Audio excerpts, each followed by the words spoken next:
And we are live. Hello, folks. Welcome to another fundraiser for friends who roll Frights. As you can see, we have a fantastic cast here ready to go, playing a game that I think a lot of people haven't actually seen, so it's going to be super interesting as to how this is going to turn out. Super happy to be here. Thank you so much for tuning in. I'm going to go ahead and throw out a bunch of tweets and stuff to hopefully get some more folks in.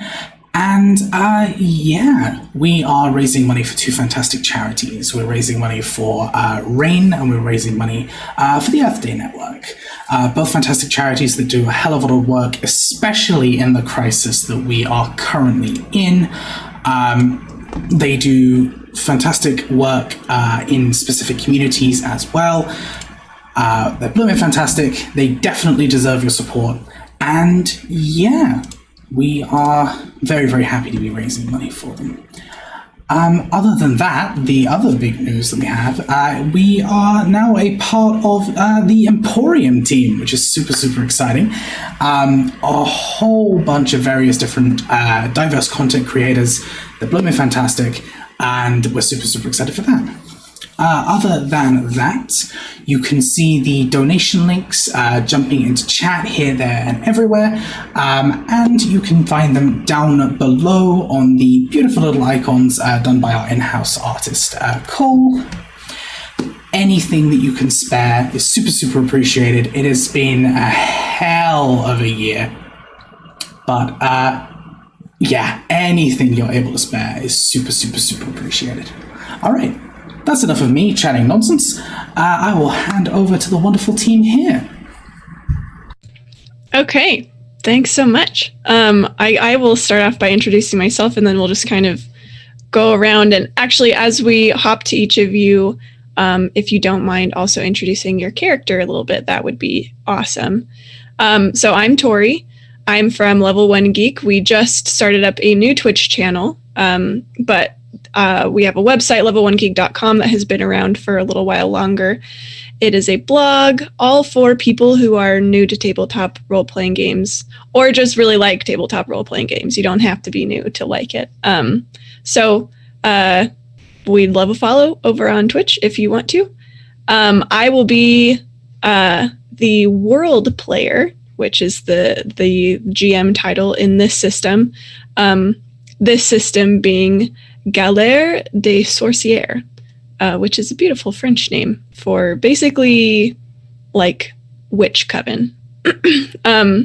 And that witch coven consists of these excellent players.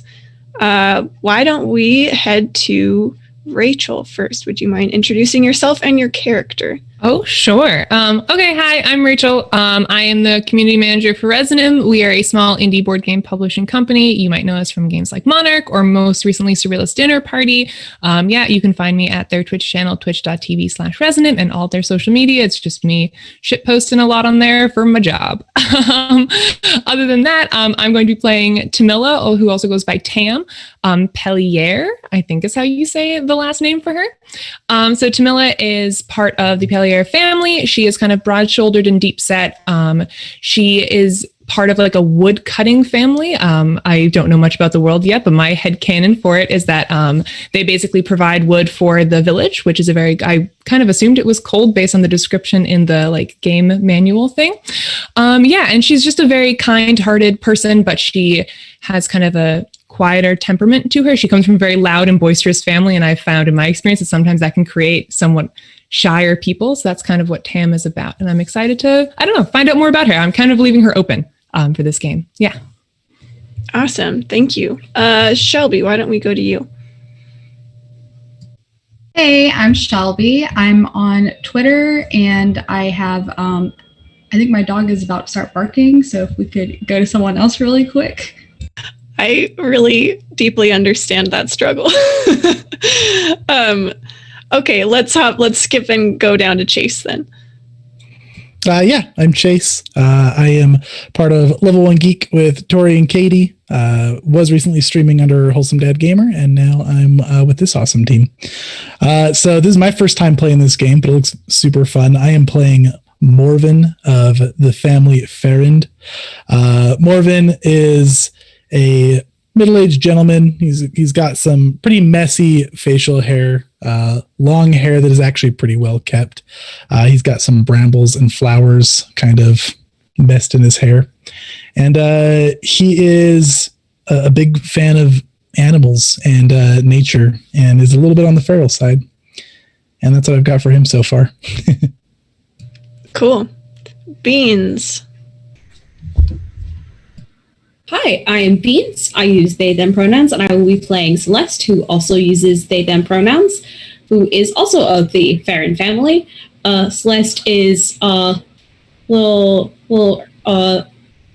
weird child of a noble age, like is like kind of an adult, but has a very youthful energy, loves like sweaters and scarves, and like very youthful, has a pet goose that follows them around named Gustav. Just very wild child. Very, very, very curious, kind of gets into trouble and just loves animals and nature. Thank Runs you. the family. Yes. Yeah, if you missed that, let's see. Morven and Celeste are from the same extended family. All right, Katie, and then Shelby, thumbs up if we're good to hop over to you after that. Okay, Katie. Hi, I'm Katie. I'm part of Level 1 Geek. It's already been said. I am playing Keldrina, who is from the Borgord family, who is a fisherfolk family that work in the mountains. She has these duck feather tattoos that are going up both of her arms that are symmetrical, that you'll see under her clothes. She's kind of wiry, wild, blonde, curly hair, and she has one pale blue eye and one brown eye. And she's kind of a headstrong, little feisty, but she's got a kind heart that she's learned from some of her family. And that's what I have for her. Thank you very much. And Shelby, last but not least. For my dog so rudely interrupted me, I'm Shelby. I am on Twitter, and just as of this week, back on Twitch, both at Shelby is a Nerd. I also am the community manager for We Are Kings Game on Twitter, a new TTRPG platform that we are currently developing. I'll be playing Lucille Tisson. She is a witch like everyone else, and she's got like a short white sort of like blunt bob, and these unnaturally purple bright eyes, and she always wears a red cloak, very like Red Riding Hood style, and she's just, you know, she's young, and she feels all of her emotions as fully as she can. She likes to, you know, try and interact with the non-witch population for whoever will have her. All right. So there's our cast. I think we are geared up for an interesting game. We certainly have an interesting group. So let me tell you a little bit about where you all live. I've just, gosh, I wish you guys, I should have shared the image. I just like stick figured a map together to give myself a brain picture, and it looks horrible, but it makes sense in my head. So to the north is the one winding, lonely path out of the mountains where you guys live. And where you live, there's a small little village kind of nestled next to a cold mountain lake known as Isolé. And that village is called Somber Village. Then on the opposite, and the village is on the west side of the lake. On the east side of the lake, opposite the village, is where most of the farmland is. So you Farrand folk, that's where you hang out most of the time. Then to the south of the lake, there there's a lot of the forest land and then the wooded area known as the Bois du Courage. And so that is where the woodcutter folk hang out mostly. And then on the north shore of the lake, Keldrina, that is where your folk habitate. So you guys are kind of in like a little box around the lake with the lake in the center. So that's your cold little mountain village, but it's warm in its own endearing way. We will start over at the Farrand farmland, specifically with Celeste. It's a beautiful morning. We'll put this in fall because we are in fall. So it's a beautiful fall morning. It's just a little bit chilly, just enough that you're bundled up in one of your favorite scarves and turtleneck combo. And it's just the right amount of coziness that you need. And you are headed out outside for some of your morning kind of regular tasks around the farm. How does Celeste spend their morning? I feel like Celeste, like, every day is like, I'm going to be responsible and take care of my chores, and like ends up like making a mess. Like, kind of like the opening of Mulan, where Mulan like sends like the dog to take care of the chick. It's like that kind of chaos. It's just like, I'm feeding the chickens, and like the chickens are everywhere, and they're like, this happens every time. So Celeste is trying to feed chickens, and it's a mess, and they've got like Goose. I also didn't mention that Celeste has a frog familiar and carries a little frog like in like a pocket or something. His name is Frankie. It just follows little Frankie is just like has like carrying the frog familiar, has like the goose following them, is trying to feed these chickens. It's not going well. All right, so an attempt at feeding chickens. Over the squawking of the chickens as they sort of run to and fro as I'm picturing you kind of throwing the feed at them, not cruelly, but just very enthusiastically. It's just like, I love them so much, but like my love is like overwhelming. Too much for these chickens. So they're kind of scattering away from you. When you hear you're not too far from the house. When you hear a scream, like a shriek, and then the shattering of glass from inside your home, where you know your mothers are and your siblings are currently. I'm like, that's not good. I'm like, okay, chickens. And they're like, Gustav, you're going to watch the chickens. I trust you. Okay, Gustav. And we'll look this goose in the eyes. Gustav honks at you. Like, okay, you're in charge now. And I'm going to run to the house. All right. Inside your house, you find one of your mothers, Hazel, who she's in the kitchen, and there is a shattered pot or like vase at her feet, and she looks surprised, but not like, oh my gosh, there's a huge emergency happening right now. You get the sense it looks like she kind of like turned and dropped this suddenly. But she looks at you more worried than you would think someone would be over, accidentally dropping a dish.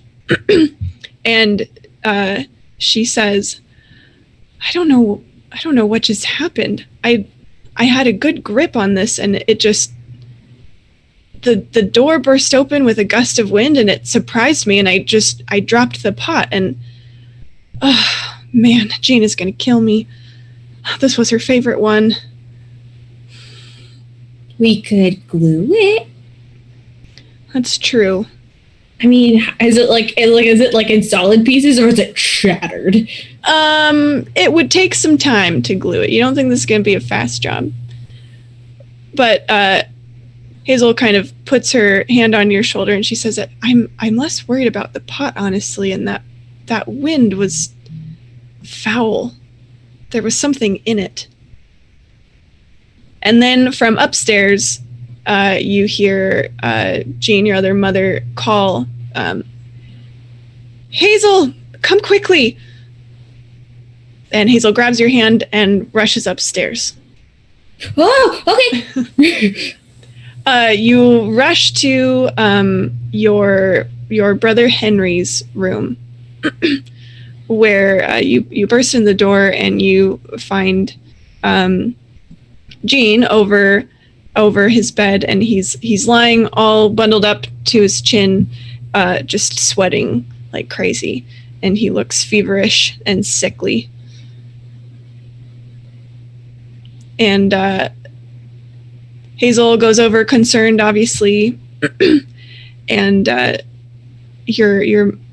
they talk quietly. They're talking amongst themselves, but they're not trying to whisper to like hide this from you or anything. But they say something about a supernatural illness. Mm-hmm. This is not your typical childhood fever. But you hear them mutter the word menace rot. Or the phrase, I guess it's more than one word. Menace rot. I feel like that would catch my attention. I'll be like, what? What's that? What does that mean? What are we talking about?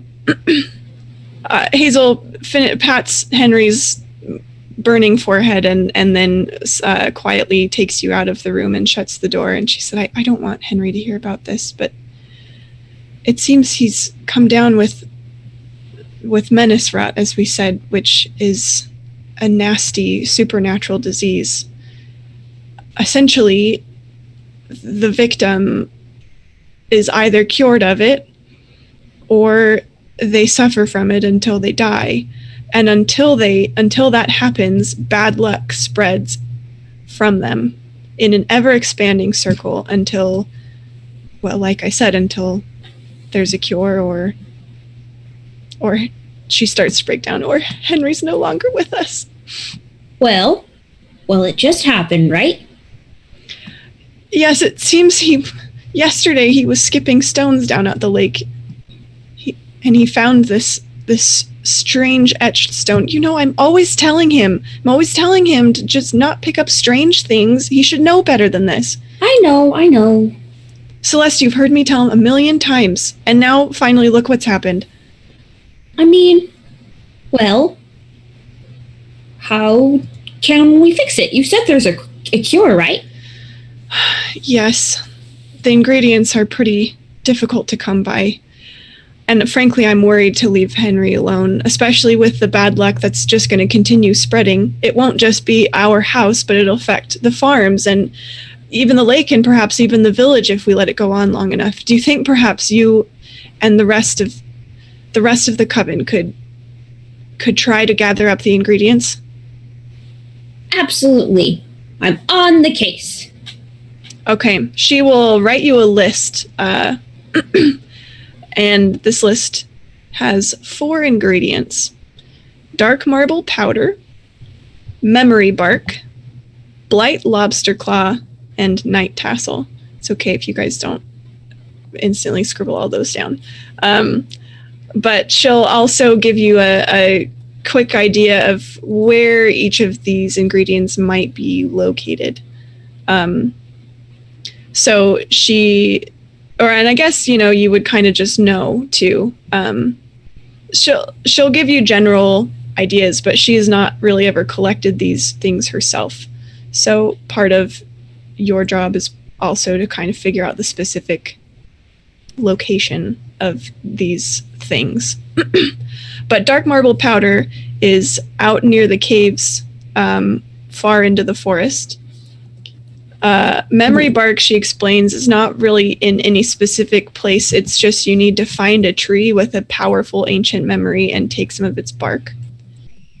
Blight lobster claw, those live in the lake, but they can be very tricky to catch. Mm-hmm. And night tassel, she says, is perhaps the trickiest one. It only blooms on a full moon. Its blooming location changes based on the stars. And half of the plant blooms here and the other half blooms there. And you need both halves for the brew. Celeste is going to look at the list and be like, wow, yours are really complicated. And then I think we can handle this. This seems like a pretty reasonable list. Like, trying not to, like, worry their mothers. She'll give you a hug and she'll tell you to be careful.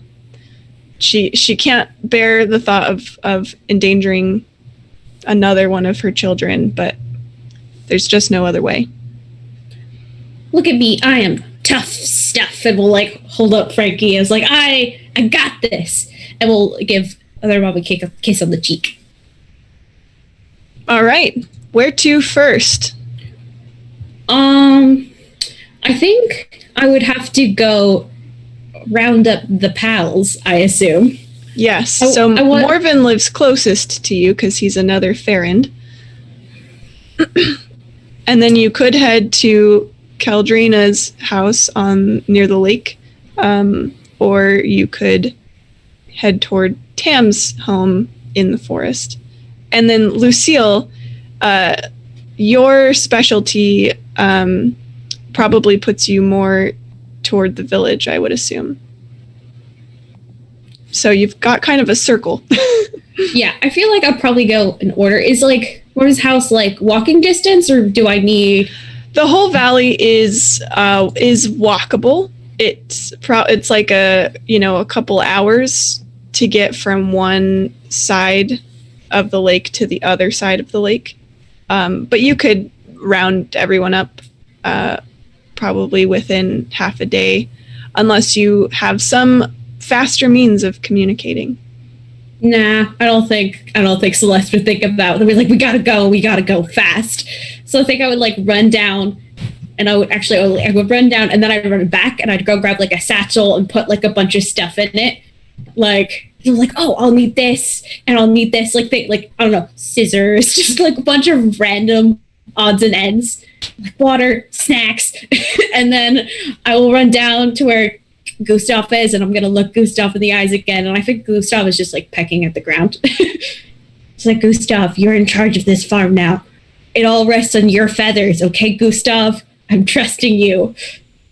Like, Gustav's just like blinking. He blinks at you. And then I'm just gonna book it to Morven's house. I'm just gonna like full speed. All right, Morven, you hear a frantic pounding on your door. Just You are on mute, Morven. Got it. just like aggressive. I imagine he just got back from, picking some berries and herbs. I think he has a pretty quaint little house, not much in there. He'll come answer the door. Cousin, it's good to see you this morning. Got an emergency! Oh, what's wrong? I'm like, excuse me. I'm like very out of breath. It's just like, okay, so this morning. Do you want to just relay all the I will relay everything we just described? It's like chickens, and then there's a wind, but now we gotta go, and I'll go through like the whole thing. It's like, so now we gotta go get everybody to go get the stuff. I'll grab my healing tools and be right behind you. Okay. He's gonna go outside, and he'll get his things and follow outside, and he'll do a whistle. I forgot to mention he has a little bird friend. It's just a little tiny brown bird with some bright blue eyes. Not a particular name that he gives to anybody. And he'll follow. Little bird friend. Okay, who are you picking up next? Whoever was next in the circle, because I don't remember. Well, if you head north, you'll run into Caldrina. If you head south, you'll head to Tam's, and then on the other side of the lake is where Lucille lives. Should we split and then meet at Lucille's? Yeah, let's do that. I'll go get Caldrina. I will go visit Tam. Make haste. Yes, let's go. All right. Morven, you make your way to Caldrina's. It's colder. It's a bit colder here because she's right on the lake shore. And it's a pretty large lake. And they just have these small homes really closely packed together, kind of right at the edge of some docks where there are some boats and things. Caldrina. He'll be shouting as he's approaching her house. She'll walk out. Marvin? We have some healing that needs to be done. Come with me, I'll explain on the way. Oh, well, let me grab a coat. Grab your things, we'll meet at Lucille's. She'll go get her things and follow.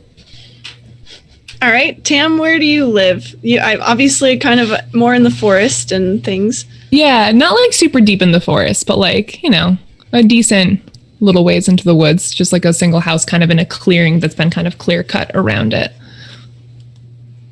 And Celeste, you find her house easily. You've probably been here many times before.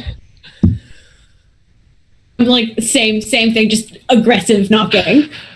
Yeah, so Tam, you're so busy knocking, you don't see Tam's actually sitting outside. You just hear like screaming and yelling from inside her house, and she's just sitting outside with a cup of tea. Oh, hey Celeste, what's up? Oh, why was it? I thought you were in the... Sorry, I didn't mean to spook you. How are you okay? We have an emergency. Oh, you okay? And she's just gonna kind of put her hand on your head. Are you okay? I'm fine. But we gotta go? We gotta go. Okay. I have a list. I will explain on the way. Okay. And she follows behind you with her little cup of tea. Cup of tea in tow. Okay, and Lucille, what are you doing as this crew rolls up to your home? So Lucille's home, I imagine it's kind of like up on a hill with like the forest backing it and kind of like overlooking a little village. And she's probably like sat outside sketching the lines of like a fallen leaf into her tattered little journal. And you see these four rushing toward your home. Celeste looking as panicked as usual. Okay, that checks out. Hi. Were we supposed to have a meeting or something? This is an emergency meeting right now. So yeah, I guess. Okay, I'm glad I wore my best cloak then. What's going on? Okay, so there is an illness.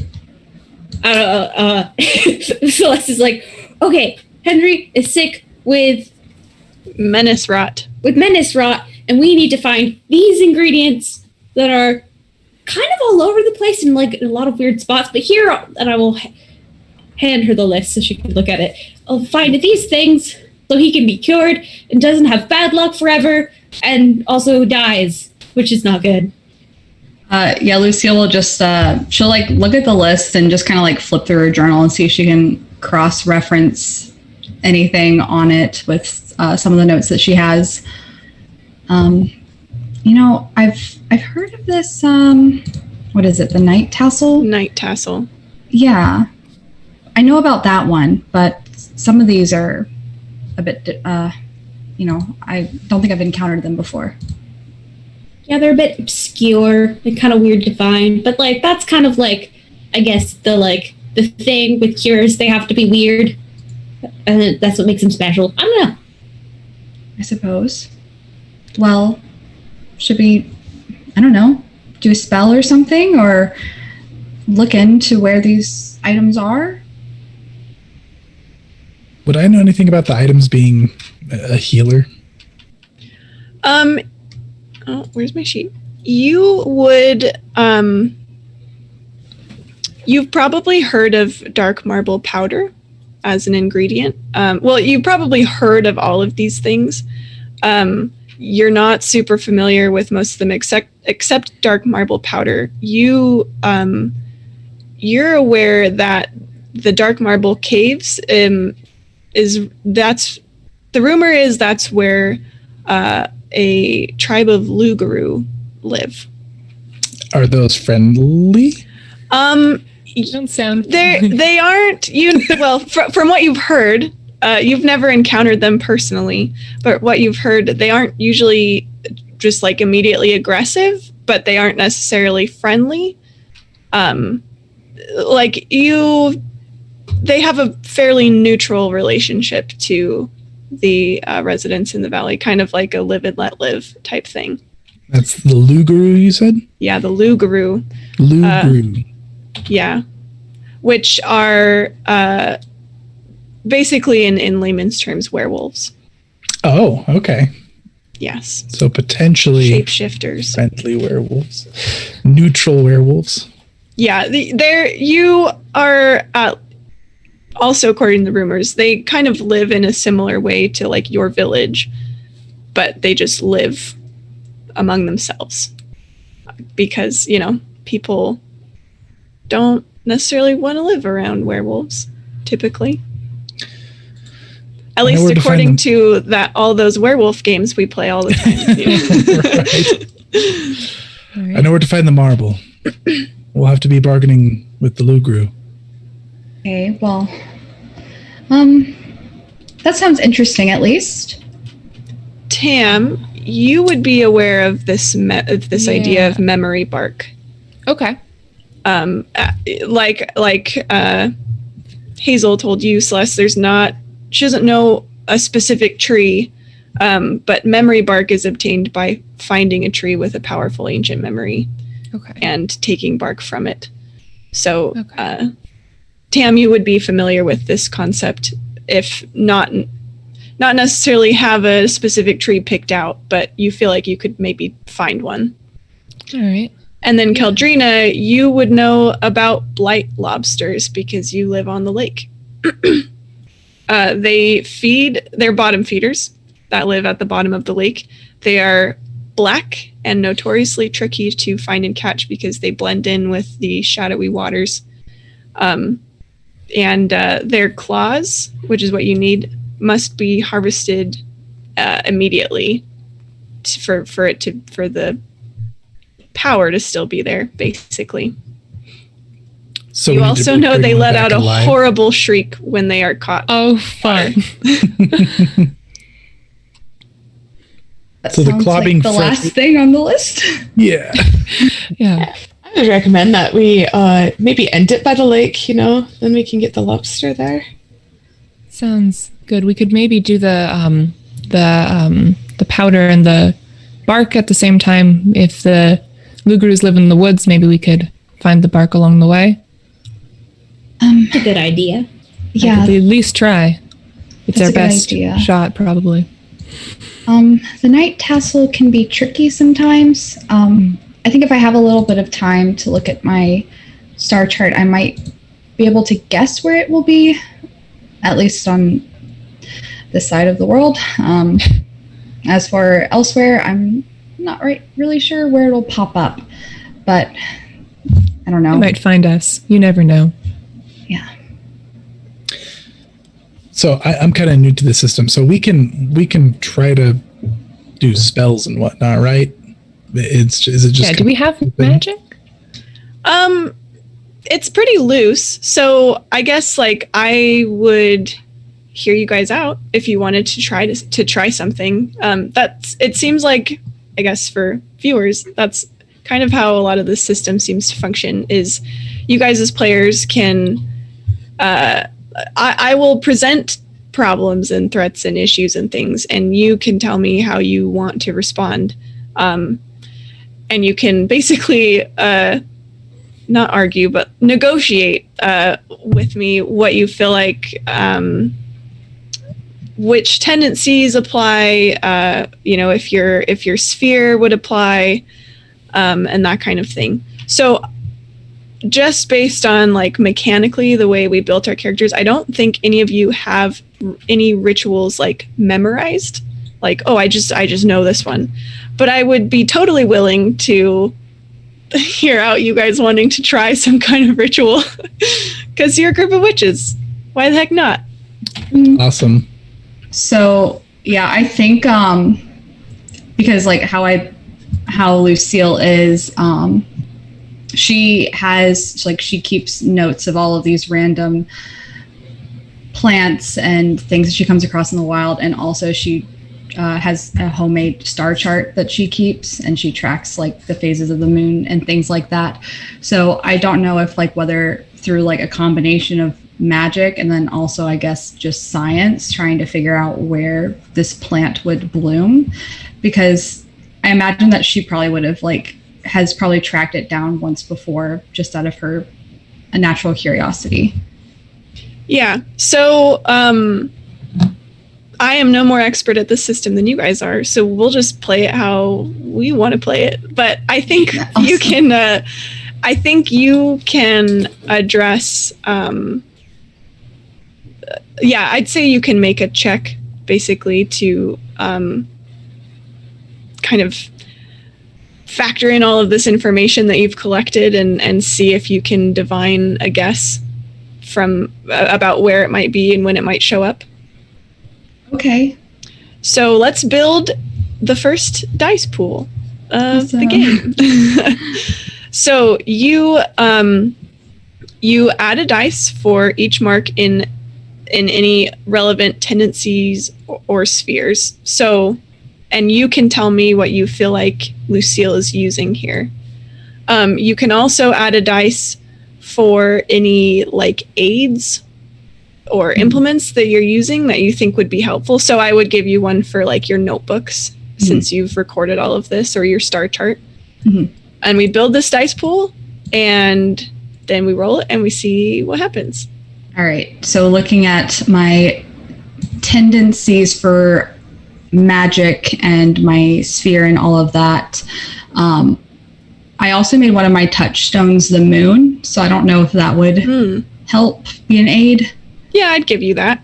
Okay. So one for the moon and one for the book. I don't think necessarily my tendencies, but maybe my sphere is the knowledge in the bones, the seers, archivists, genealogists, storytellers, and prophets. Yeah, I'd say that works. Do you have marks in Rowan? I do not. I have salt Okay. and iron. Got it. Okay, cool. Yeah, so that gives you a pool of 3. Is that correct?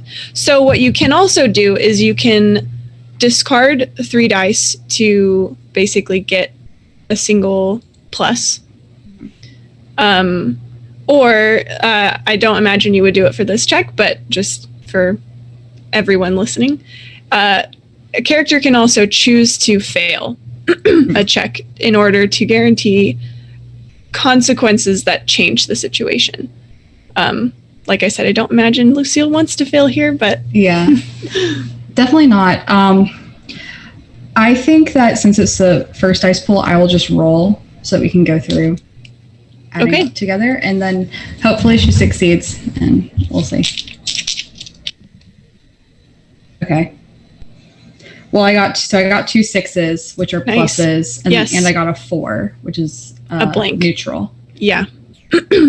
Yes. Okay. So you've got 2 successes. So for each success, you basically get to choose a consequence. And I mean, obviously we can discuss it. So it's not just I win the game, but certainly it seems like you can figure out a location. Mm-hmm. So I would think at least, figuring out the rough location of where it is in the here, and maybe a hint as to where it is elsewhere. Okay. That maybe we can try and do another check or figure out another way to try and find that, but maybe a hint as to where it would be there, since it can grow in different places. Yeah. How about this? Try this on and tell me what you think. You've been able to come up with a pretty good guess of where you think it will bloom next here. And it's nearby. And you also come upon some information that tips you off as to how to get there to harvest the other side Okay. of the plant. Sounds great. All right. Lucille's got some valuable intel. Yes. It should be blooming somewhere near here, but it does only bloom when the moon is out.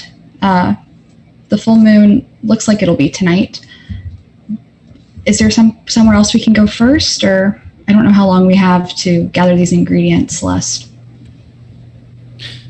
Do we know which one's closest, Tori? Yeah. Well, you guys are probably closest to the lake, but you said you probably wanted to meet back at the lake and do that one last.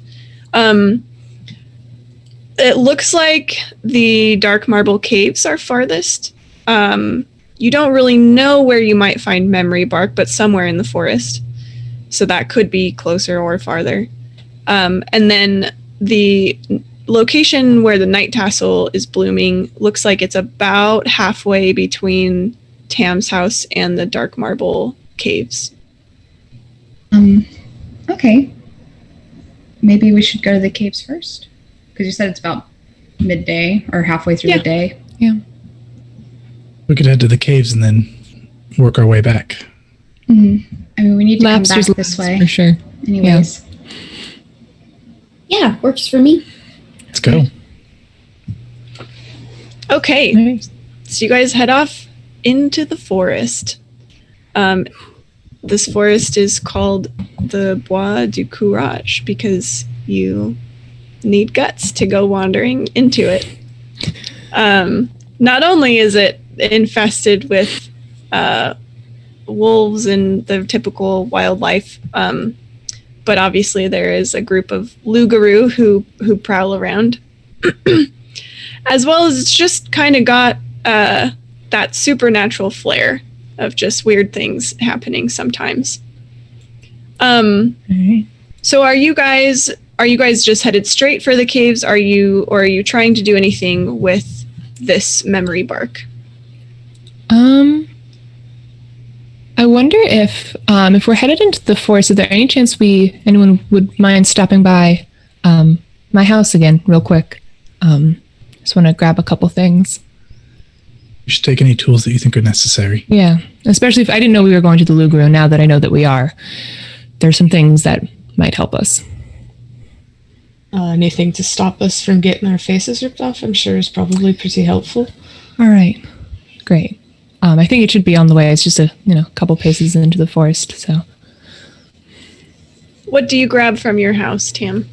So in the description of my family, it said that we might have a touch of werewolf in our background, and I was wondering if we maybe had any sort of something to ward off the werewolves in us, or something that if one of us were to get bitten, I could give to someone as a remedy. Because I don't know how someone is part werewolf. I want to know how my family does that, and I want to maybe harness that and take it with us. Okay. Let's see. Maybe a tea or something that you can drink that. Yeah. Okay. So I'll say what do you want it to be? You want it to be a tea? Sure. Okay. It's on brand. Yeah. Okay. So there's, kind of a tucked away corner box where you keep some of the stuff that you don't typically have to bring out every day. And there are a handful of tea packets with this special mix. Do you want this? Is this something that is preventative or treatment after the fact? I was thinking it as preventative. Okay. But whichever makes more sense is fine. We can say it's preventative, and then what we can do is treat this as a dice to add to the pool if someone makes a roll later that has to do with werewolves. Okay, cool. With resisting werewolves, I should say. And suddenly everyone's afraid. Great. I'm gonna take some of that and stuff it in my bag, and I'm also gonna grab my woodcutter's axe. Nice. From my back room. I'm going to come back out and be like, okay, so if anyone gets into trouble, I got some tea and I also got this. And I hand up my giant hand axe, just in case. Will the tea help? I hope so. Just in case if we need to get close and personal, it might be a good thing to take some of this just in case. Will it stay warm? It doesn't need to necessarily be warm. It just needs to be, damp, and then you can just squeeze it in your mouth if you have to. But I mean, obviously tea is more pleasant, but I just have the packets. I feel like bringing cups might not be practical. That's wise. Yeah. Perhaps when we get to the edge of the forest, I can try asking the trees where we might find some memory bark. Yeah, that sounds a good idea. I know my way around trees, but not necessarily the type of tree we're going to need. I tend to cut them down, not talk to them. So, you you go ahead. So maybe you just stay in the back. Maybe Yeah, I might actually. My presence might not help. Yeah. Morven talks. I hide. Morbid talks. Sounds good. Hey. Sure. Yes, you watch my back. Slowly and I will lowers speak the the axe. truth. What is that, like Gimli in that magical? Celeste like, was like half paying attention and heard cups and is like going through the bags like, I got cups, and like put cups on their hands and says like, I'm ready. Oh, that's wonderful. Great. Awesome. Thank you. So to take stock, we've got an axe. We've got tea that may work. I'm a bit concerned about the "you hope it works" part of it, but It's worked so far. See, again, you've got the so far part of it, and it's all very uncertain. But I guess we're going to go talk to a tree now. Spice of life. Yes, we've got the trees Is it- to watch over us. Make sure that when you cut at them, you only take what you need. Oh. Wonderful. You don't want to hack at a memory tree. That would be very awkward. So the axe is for the Indeed. tree and not the werewolves that we have to talk to? It's for the werewolves, but it can also help to get the bark. Oh, okay. With Yeah. permission, of course. Yes. Right. Always permission. From the werewolves or the tree? From the trees. Yes. Oh, okay. The Lugers have no say over the trees, I don't believe. Well, they might have a say over the axe, though. Not my axe. I just want to point out, Annette, while you're taking stock, Keldrina, you forgot to take stock of the cups that you all have. We do have cups.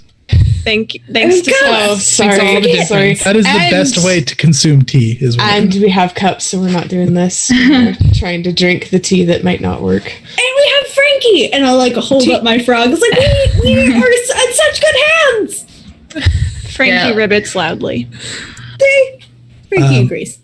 I'm going to whistle, and the little bird's going to flutter around me and go flying off. My bright-eyed friend here will show us where to find a good tree. Okay. And I'm just going to start following the bird. Yeah, Lucille is Alright. probably just like sketching something as she goes or writing a question.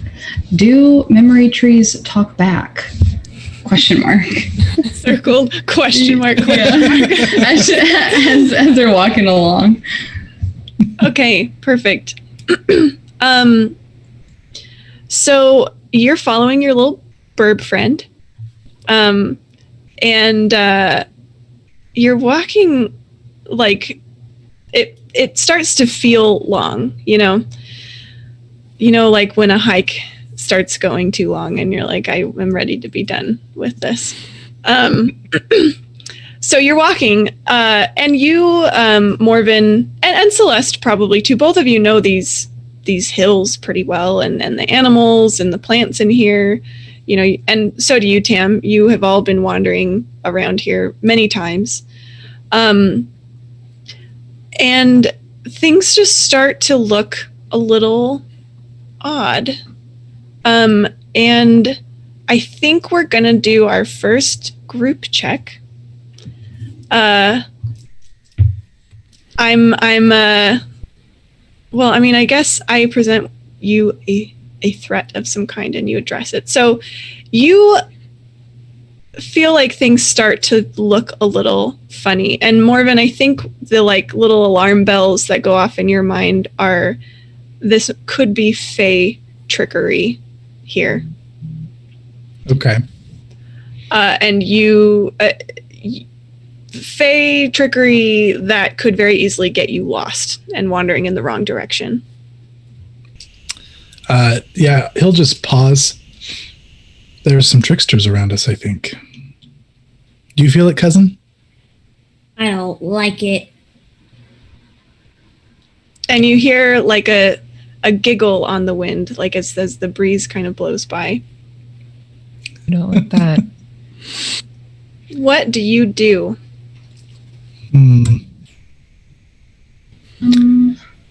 Can I try to... So I have the Rowan tendency, which is living magic, growth, biology. Can I try to like just kind of close my eyes and see if I sense anything around? Yeah, so you definitely, like, as far as actually trying to find a specific Fey creature. Yeah. Like, can I pinpoint exactly what might be causing it? Sure. Go ahead and try that. Do So I you... have 2 marks in Rowan. So does that mean I start with 2 dice? Yep. Do you feel like your sphere applies to this? I don't. Though I am You have breath in the part lungs. Fey because of my family. Okay, I'll give you one for that. Okay. Yeah, and breath in the lungs is my sphere, which I don't think applies here. Yeah, probably not. So you can cash in 3 dice to get an automatic plus, or you can roll it and see. Or and the way results play out here, just for everyone watching, is for every plus result in the dice roll, the player gets to choose a consequence, and for every minus result, I get to choose a consequence. Okay. And then for every blank is just blank. Oh man, D6s don't like me. That's how about 3 minuses? Oh. Okay. We're such a great coven, y'all. Killing 3 it. minuses. You're doing so good. Okay. The heck out of me, Tori. Yeah, okay. So I'm going to give you the condition. So also for you players and for people watching, hit points are more like conditions here. And each of you can take 3, I guess, kind of like minor conditions. And then 3 grave consequences. And then if all you have are grave consequences and you have another consequence happen to you, that is a mortal consequence and you die, either symbolically or literally. So I'm going to give you a minor consequence here. Okay. Of lost. Seems fitting. And as such, I think you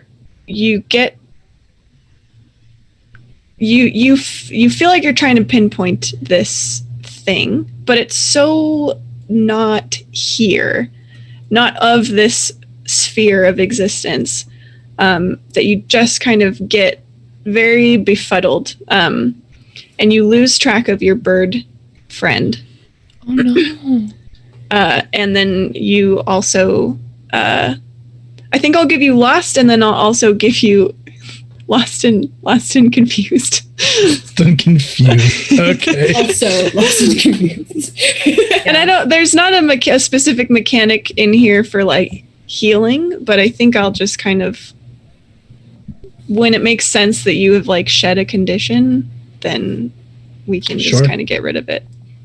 Yeah, so I'm gonna open my eyes after a minute, just kind of start spinning in circles, looking around, looking kind of just out of it. Rowan don't look so good. I'd be like, Mark, what are you doing? Why are you spinning? You're what? I'm trying to find them. Well, you're doing a bad job. Okay, let's not say that. Yeah. The bird is now gone, the little bird that he was following. Oh, well, I'm sure that it'll find us, Things have a way of working out in mysterious ways sometimes. And it's not always, the most direct path, but it's a path and we're on it. So that's good. That's awfully optimistic of you, since he's spinning around like a fool and now we don't have his friend. I'm just going to start walking around in circles. Bright Eyes wouldn't lead us astray. We must be going there. Tam's going to grab his shoulders. You're going to walk into a tree! Hello, Tam. Hi, and Tam's very muscular, so this is like an intense like hold that she has on you. Okay, can you just sit down for me? Just Yes. Okay. That would be nice. Pushes you down. He'll sit down cross-legged. Okay. All right. Did anyone see where the bird went? They said the name was Bright Eyes of the bird. A loose translation. His name would escape us. Do you think he'll turn around eventually? Oh, you went there. Will Bright Eyes turn around? Question mark. He'll find his way back. Could I see the I know senses here if like the Fae are still like giggling or around? Yeah, I think so. You can hear the laughter in the wind still, and especially now as Morven is twirling in circles. At that, I'm gonna dig into my bag, and I feel like my parents have taught me well, and I'm gonna pull out a little iron bell, and I'm gonna be like, "Leave us alone! Go away!"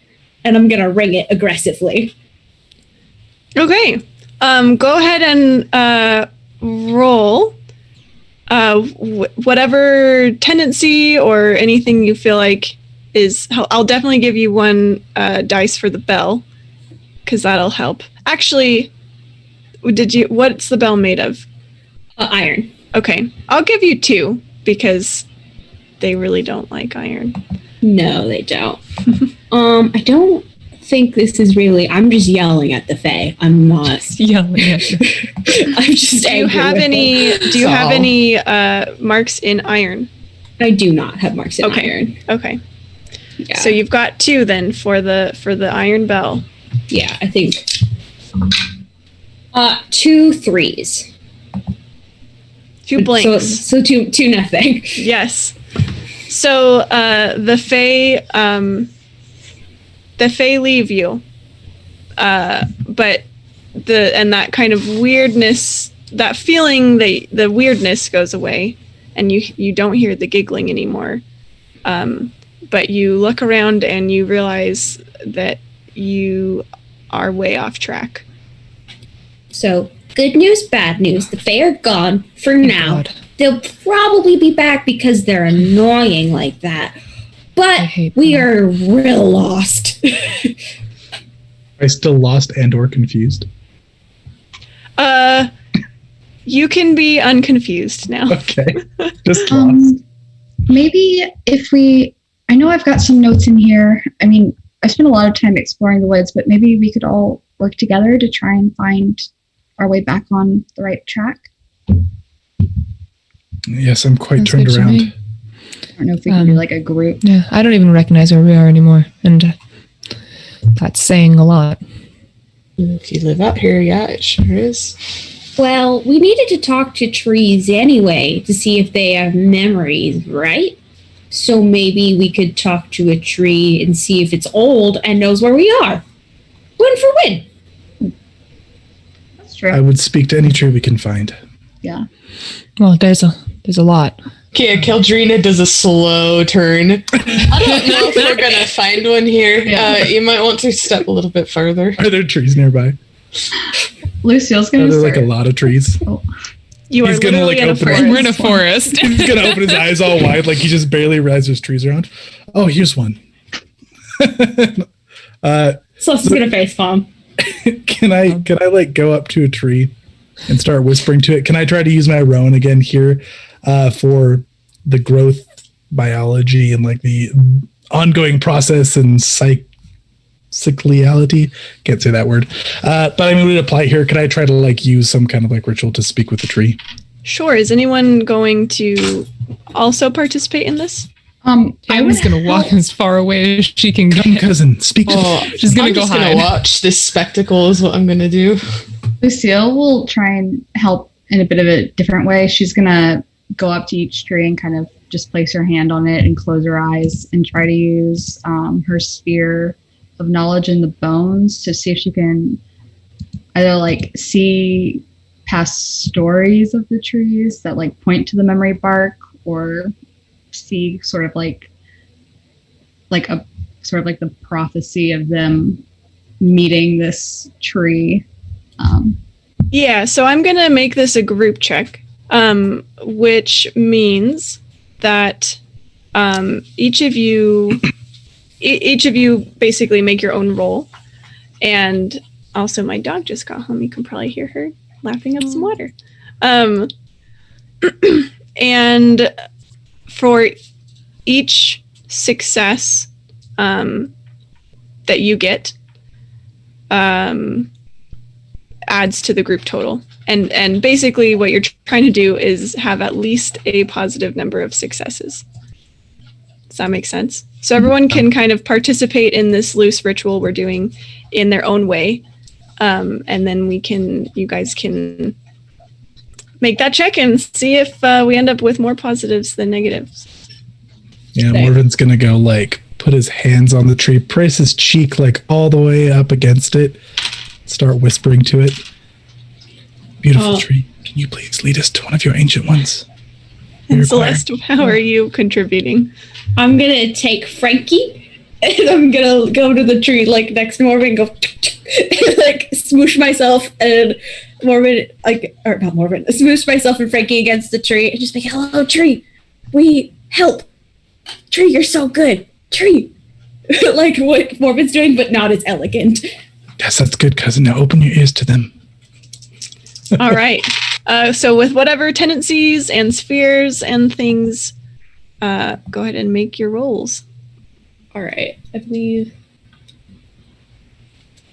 So that's probably just 2 dice for me then. So I rolled too many here. That's 2 pluses for me. It's a good start. It's like I have green and thumb, Rowan, and then would water also count? Let's see. I was like, I'm trying to remember what all of them do. There's so many. There's a lot. I think probably not water here, Probably not water now. but definitely the green and thumbs and the Rowan. Yeah. So I have 2 as well. Okay. So I rolled 2 fate dice, one for the knowledge, and then the other one of my touchstones are visions. I figured that in combination, or I can just do one. No, I think that works. Okay. I rolled a 5 and a 6. Nice. Woo, Celeste, what did you get? I got 2 4s. I'm very Okay. consistent. All right. Overall, that is an overall success.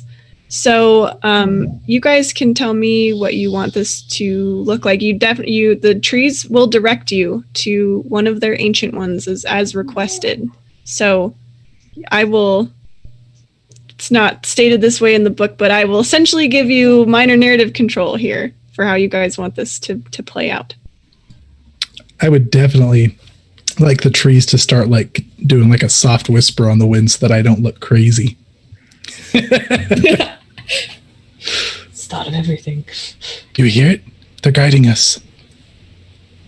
Yeah. I like lean in more. Follow the instructions. They'll lead us to where we need to go.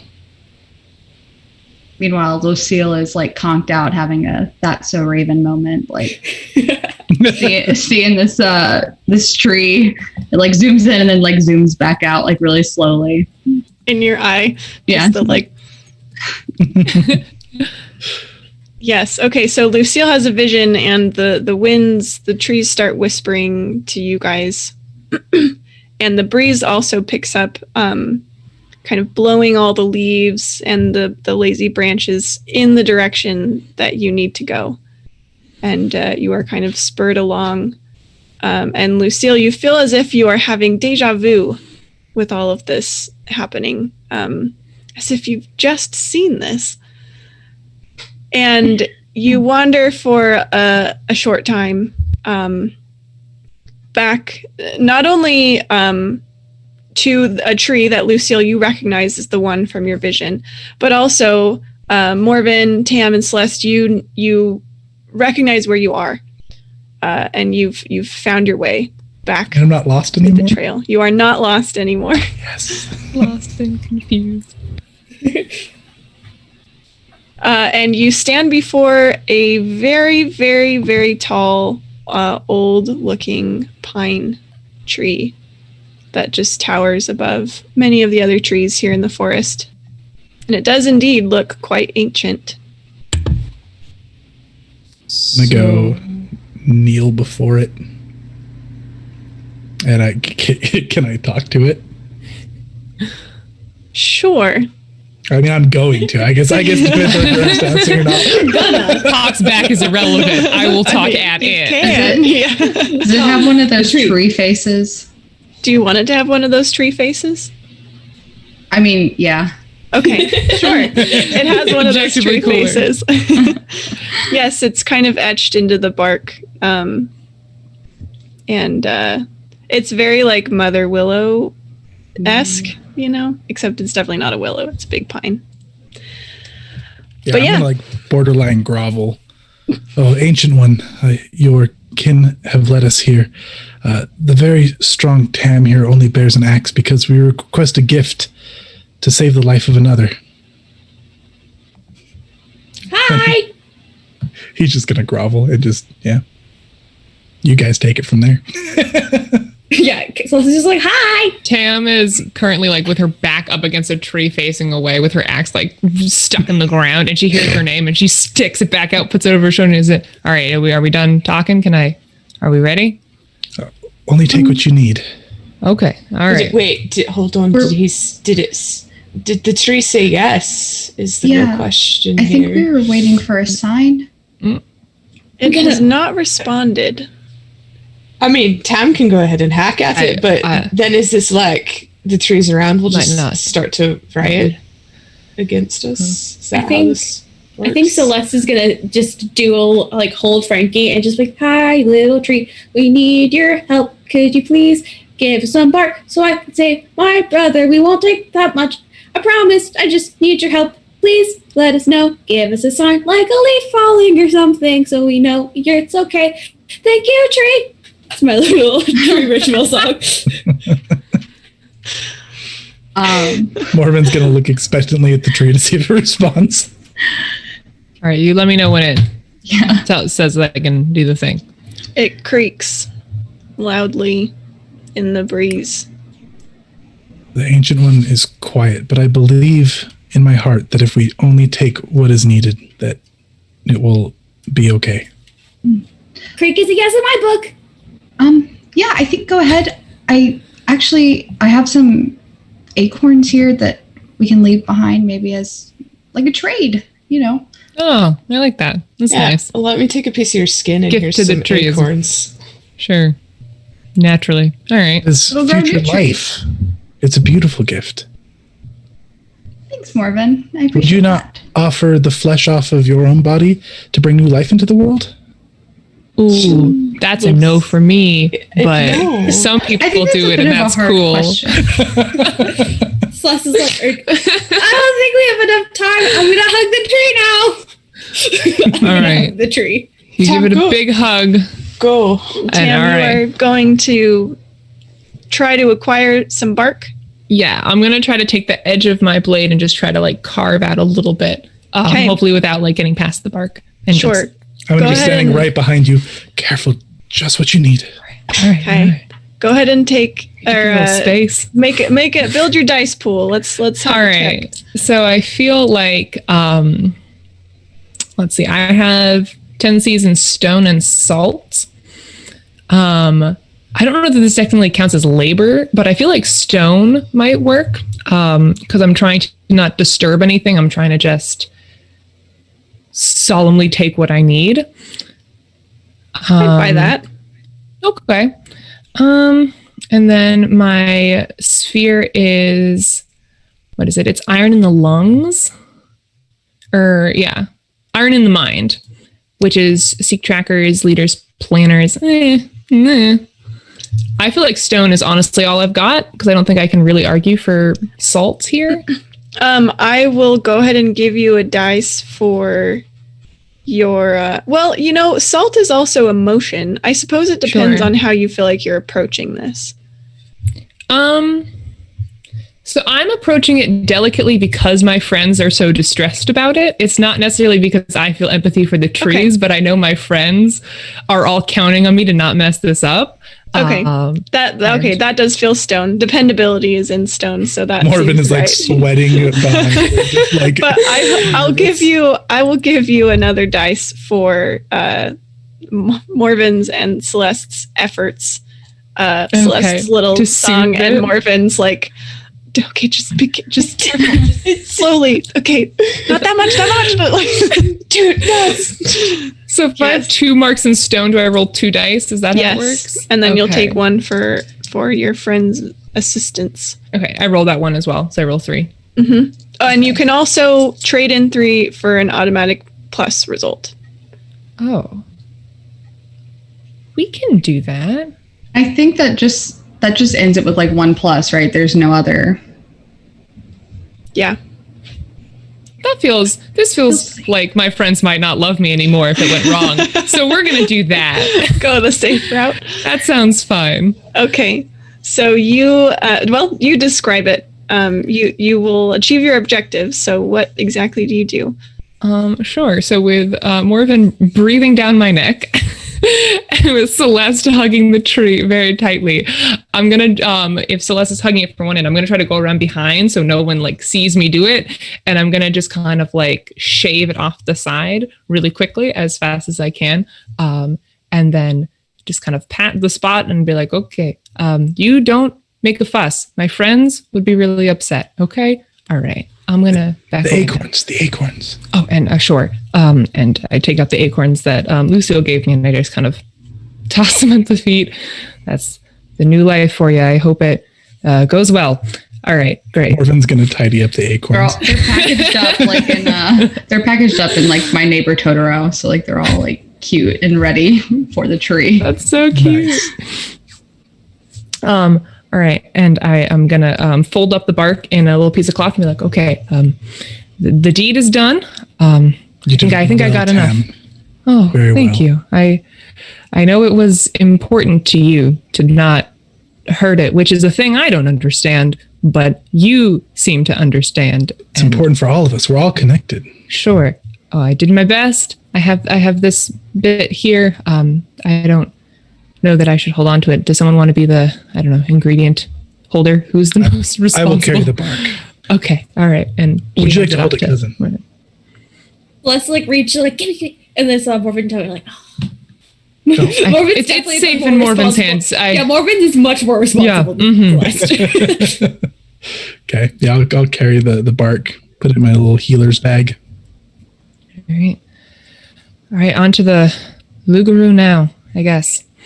Yes, the wind blows some of the needles off of the old pine as you walk away, and it kind of sends you off with a little breeze.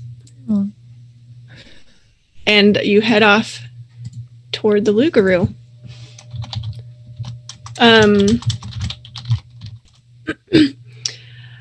So that took you a little bit off track. So it's a little bit later in the day than you were hoping. But you still think there's probably still time that you'll be able to catch the night tassel if you hurry.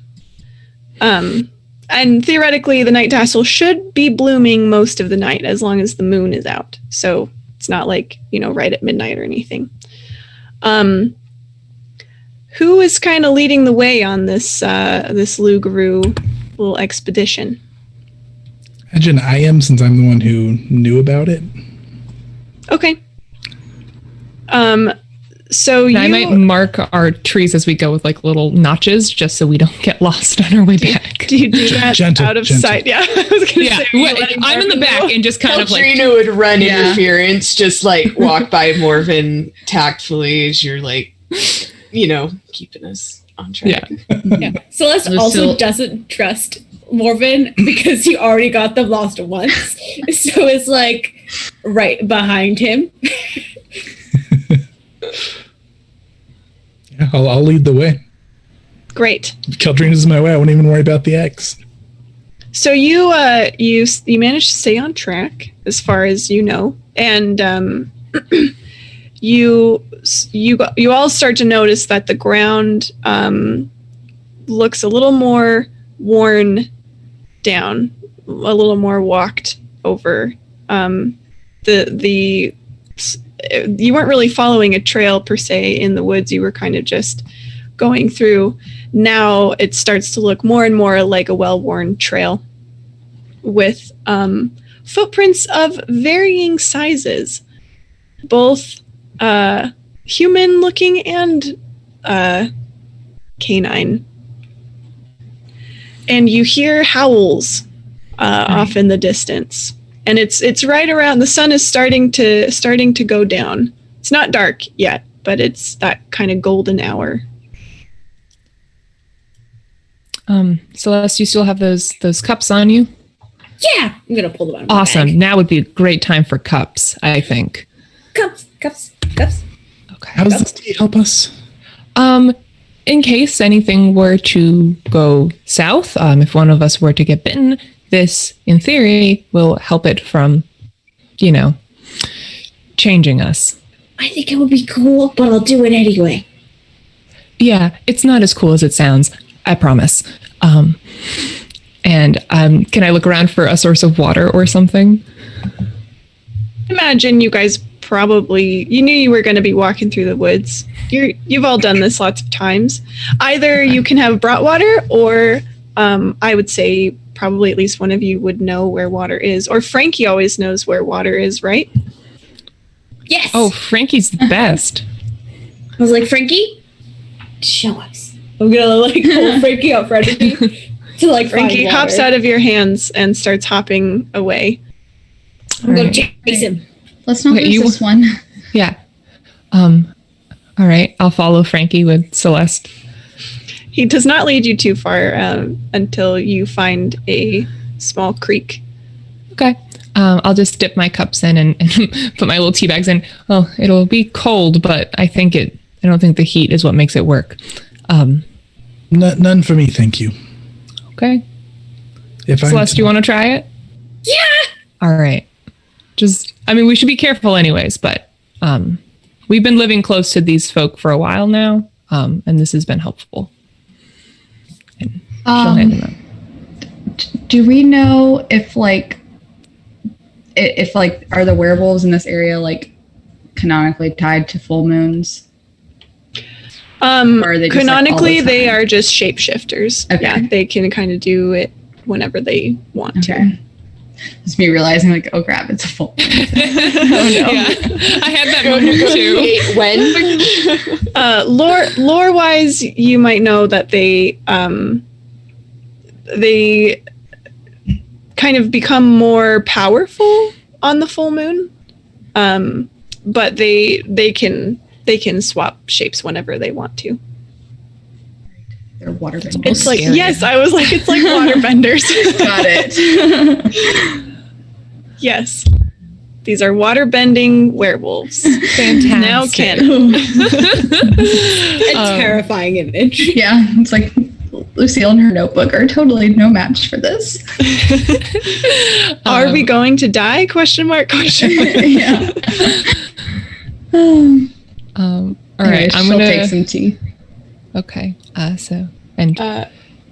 Marvin, why aren't you being preventative about this? Should I be bitten by one of these creatures and I'm intended to turn into one, then that is just the cycle of nature. They have a purpose. They need more of their own, just as do we. I would not cheat that. I don't see that in your future. Cheating if it's just taking precaution and they get angry. Well, if they get angry and if we must have a tussle, if I'm to survive it and be bitten, then perhaps I'm intended to become one of them to continue on their cycle. I'm not going to follow that line of thinking. That's ridiculous. If you can prevent it, why That's not okay. do it? Just because it doesn't feel right. Though you should take the tea. Cheers. All right. Cheers. And you all drink some really slimy, cold, gross tea. It's not pleasant. Not me. Joke's on you guys. Poison the tea. As you- my moms would be very angry with me if I turned into a werewolf. Right? I wouldn't want to let them down. So As you guys all slurp down this tea and kind of gag through, just get through the gag reflex and keep it down, you hear the snap of twigs behind you and you look behind you, and there are 3 large wolves, all kind of in like prowling stance with their teeth bared, lowly growling at you. Do we know, like, can Luguru be actual wolves, or are they like bipedal? You don't really know for sure. Tam, I guess you would kind of know. They can take all 3 forms. Okay, great. Tam is just going to kind of put her axe over her shoulder and try to look big and scary. Morven's going to kind of slowly back behind you. Okay. Yeah, Lucille will take out. She's got like this little like crappy dagger thing like like sheaths in her boot. She's just gonna like slowly grab that and like move very slowly. Okay. Like I feel like Celeste is like a little shovel. Little Like a shovel, and spade. like a spade. I'm gonna pull that out. Are you a hunter, Tam? When I need to be. Do you think that we can calm these beasts? They start to close slowly in on you. I personally don't think so. No. And if we were to try, that's probably more your domain than mine. Does anyone have any food that we can like throw at them? That's not us. Do you speak our tongue, beasts? He'll kind of wave at him. I'm gonna They say that growl at is a you. No. So I have a terrible idea. Because like Frankie Love is those. a familiar. Frankie is like kind of real. Is Frankie like? How is this? I understand how like D&D familiars. How does familiar in this world work? Like, is like he like an actual animal with like a lifespan, or will he like if I like boof him, will he come back? He exists both here and in the else. Summoning him back is an ordeal. It's certainly not impossible, but it is crossing the else border is not a willy-nilly thing to do. I'm gonna take Frankie and like this is a little dangerous, Frankie. I'm gonna put him in my bag. We're like, All right. no, not today. Anyone have any clever ideas before I start swinging at them? Can I try to do like a ritual to see if I can get some maybe like growth to grow up around their legs, maybe keep them in place? Using my Rowan. Okay. Could I argue that like I speak to the plants, call on for some plant help? Yeah, and can I argue that maybe I like kind of reach down and touch the water and give them a little extra nourishment with my water ability as well? Let's see. I've got Rowan and water. Those are my tendencies. I think this is going to be a Rowan thing. Okay, strictly Rowan. Okay, and then I don't think anything else applies here. So, do you have green? You're not green in the thumbs. I'm not. Okay. Nope. Half feral, fey, and musky. I don't know if that does anything here. Sorry. Feral, fey, and musky. I know, maybe like growl at them or something. Okay, A warning growl. That's 1 plus 6 and a 4. Okay. You can choose a consequence. So I think you've got some of the undergrowth to kind of grow up around their feet and tangle them up a bit. Yep. Okay. They start to notice this as they kind of start to charge, but then they get a little bit tripped up in the undergrowth. Okay, we should be running, right? This is the time we gotta go. Right. Yes, I suppose we should flee. Tam, what do you think? I don't ever can't hold like them for to long. flee, but if that's what everyone else is doing. If you do kill these beasts, I must take their corpses with us. I'm Okay, gonna grab but you're- more. Oh, sorry. Maybe just run. All right. If The weeds are starting to break. You don't think they're going to hold them for very So All long. I'm right. gonna start We should running. go.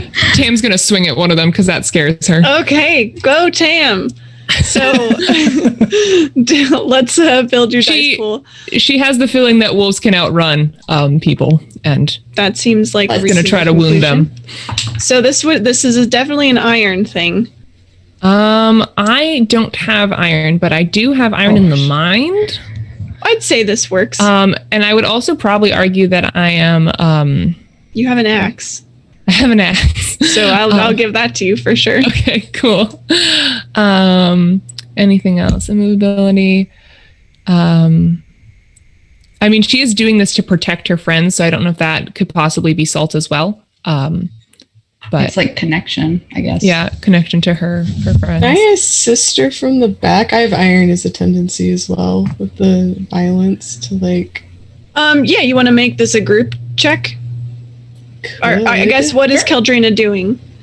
Let's see. So it imparts violence and ending. So she would take a step back and like try to guide Tam's axe more accurately to maybe a more than wounding blow. Like with magic? Yeah, with magic. Okay, Do it. sure. Probably So- could have given Tam iron. I don't know why she doesn't have it. but- we can make this a group check. So Keldrina's rolling with iron. I don't think you really have much else that could help in that area. Yeah, just that.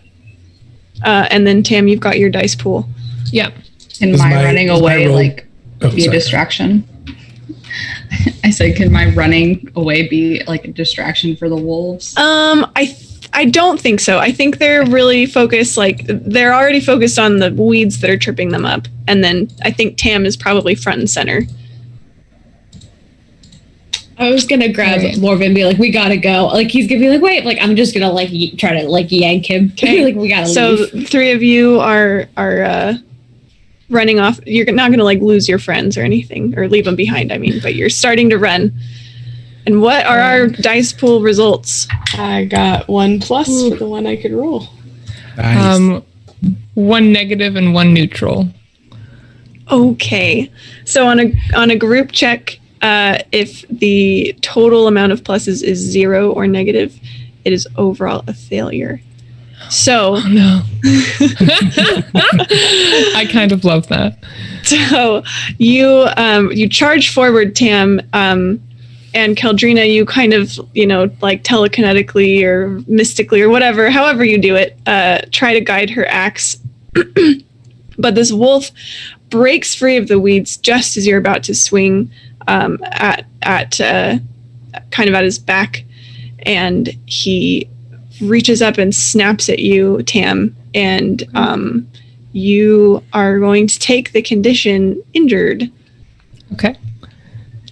So he bites at your axe arm. Okay. She probably also drops her axe in that process.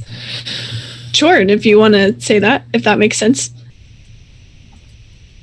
So you three are running off. You hear, I imagine Tam might cry yell out. Yeah. That probably hurt a bit. Yeah, Keldrina will run forward to get Tam and the axe. Bad idea. We got to go. I don't. I'm Come on. sorry. It's fine. It's fine. It happens. Come on. Right. Okay. All right, you are all running, and I think maybe we can pause there. I think Ray mentioned a giveaway of some sorts. I don't want to speak out of turn. I can stall. Just gonna drop that Yes. note there. Okay. Platt255 won the giveaway for some clicky clacky math rocks. Yay, Platt! That's awesome. Platt, yay. Which is And, great. While Platt celebrates, we are gonna take just a few minute break to let us stretch our legs and get drinks and things like that, and we will be back to figure out what happens with the Lugaroo. Whoops, I'm sorry.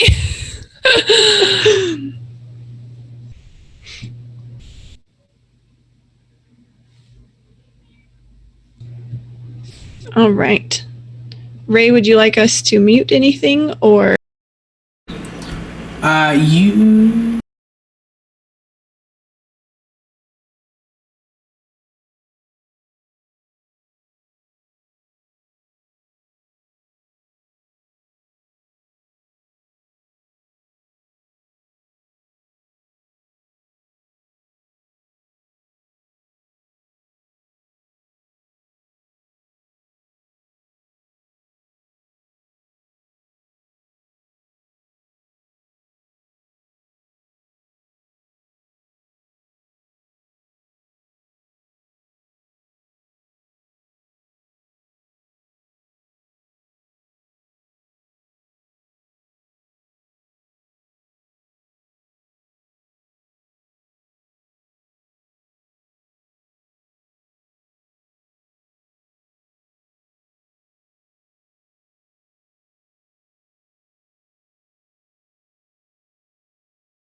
All right.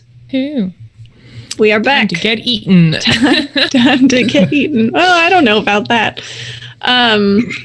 Also, I kept forgetting about this, but for funsies, and because chat gave this to me, so there's not really advantage in this system. I don't take any roles as the world player, but I'm going to use that advantage that was donated to me and extend a condition to Keldrina, who participated in the missed axe attack. Okay, sure. I'm going to say you are guilty. You feel guilty. Oh, That's a good one. Because you were partly responsible, or you feel you were partly responsible for Tam's injury. Look at chat guilt tripping. yeah, I love that. Nice. All right, are we running away? Is that what's happening? That sounded like where you guys ended off. Is All right. running Rina's away. uttering just a string of sorries as they're running. It's okay. We just need to get away and hide, probably, because I don't know that I could attack again. Okay, so we're gonna do another group check here of running away to safety from these wolves. So build your dice pools with whatever you. This is probably going to be a water thing, unless you can give me a maybe stone, Tam, if you feel like you're kind of just like gritting your teeth and like bearing through the injury. Were you running through the water? Well, which way are you running? Are you running alongside the creek, or are you running across the creek? Well, probably alongside it. Okay. I heard there's nasty lobsters in the water. Yes. So I just say water because water has to do with dexterousness and adaptability and energy. You're right. I Yes. see. So that Okay. seems like a running away kind of activity. Maybe. On the other hand of that, Mhm. could I use my tendency for iron to kind of be defensive if a wolf were to kind of start Yeah, like lunging okay. for me? Yeah, I'd say that can aid the group check. Like you can kind of bring up the rear. Sure. Okay. That's fine. Can I try to ask plants for more help to slow them down, or the plants had it with me? I should have had it with you. Plants had it with me. I think. Okay, so I'll let you. No, you don't have green in the thumbs, do you? No. What do you have again? You have breath in have the lungs. That's breath right. in the lungs. That's right. I don't think this is a Rowan thing. Okay, that's fine. I got water. I can do water. Okay, I apologize for my dog. He's just adding immersion for, being chased by wolves. that's okay. Okay. I have to occasionally drop treats down to my dog to keep her quiet. Big ol' negative for me. Okay. Ooh, a plus for me on my stone check. Okay. I got a neutral. So far Okay. we're at 0. It's up to Celeste and Keldrina Come on. here. Yeah, sharpness to kind of in iron to define the path a little bit. Does that make sense? Because we're running Sure, I could buy that.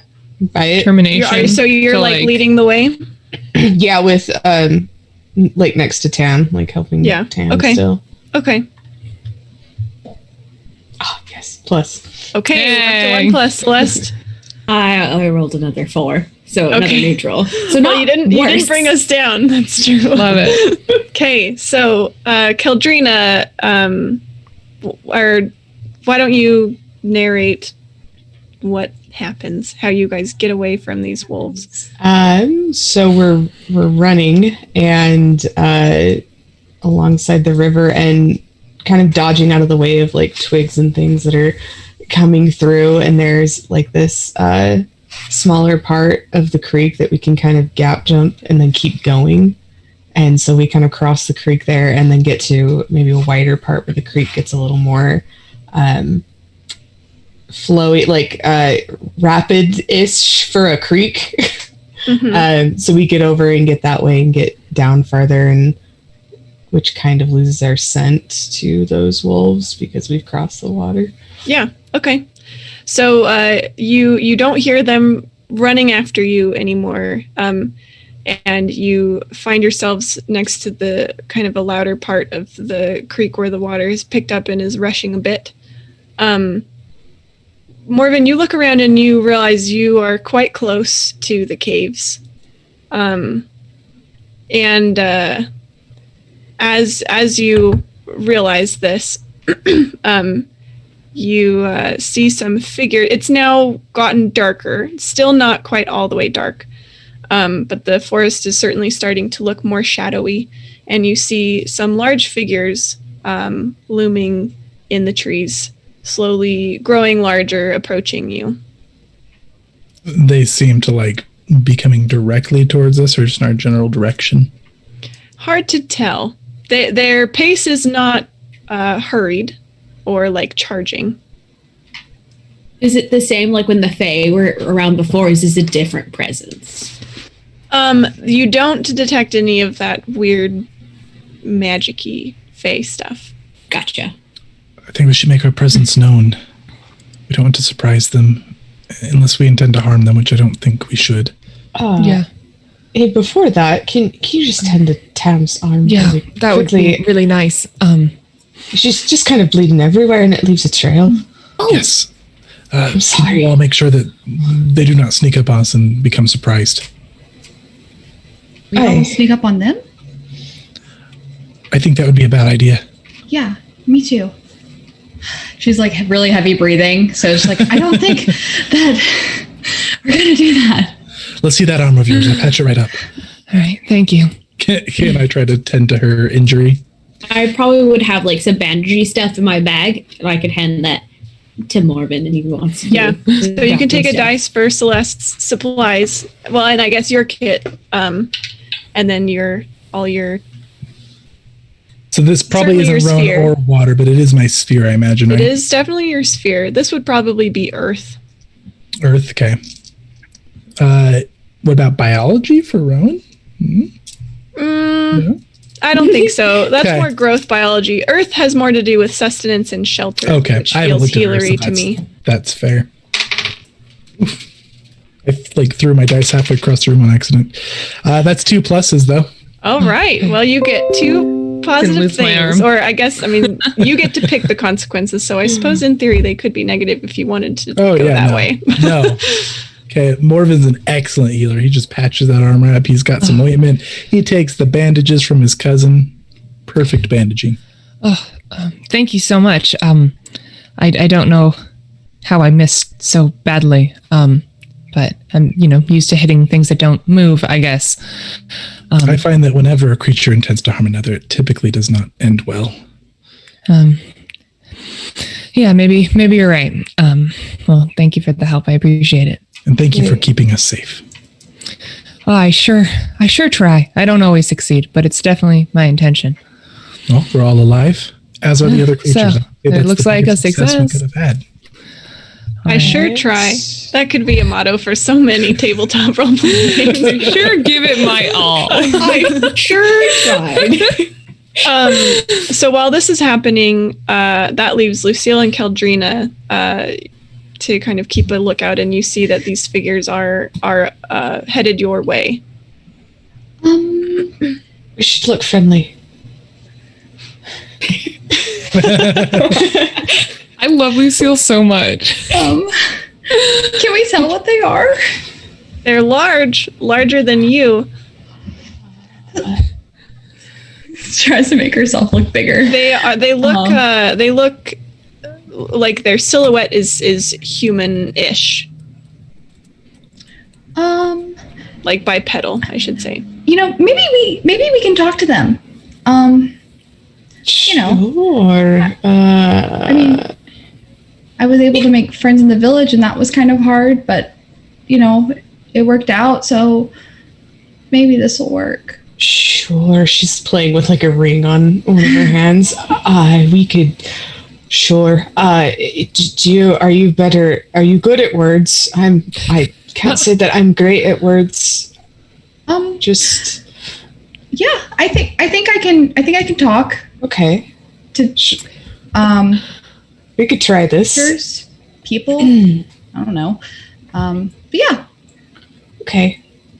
Yeah, let's try. She like glances back at the bandaging going on. We could. Okay. Sure. Gives you a thumbs up. Yeah, it seems like it's going to take a moment for them to Yeah. finish that up.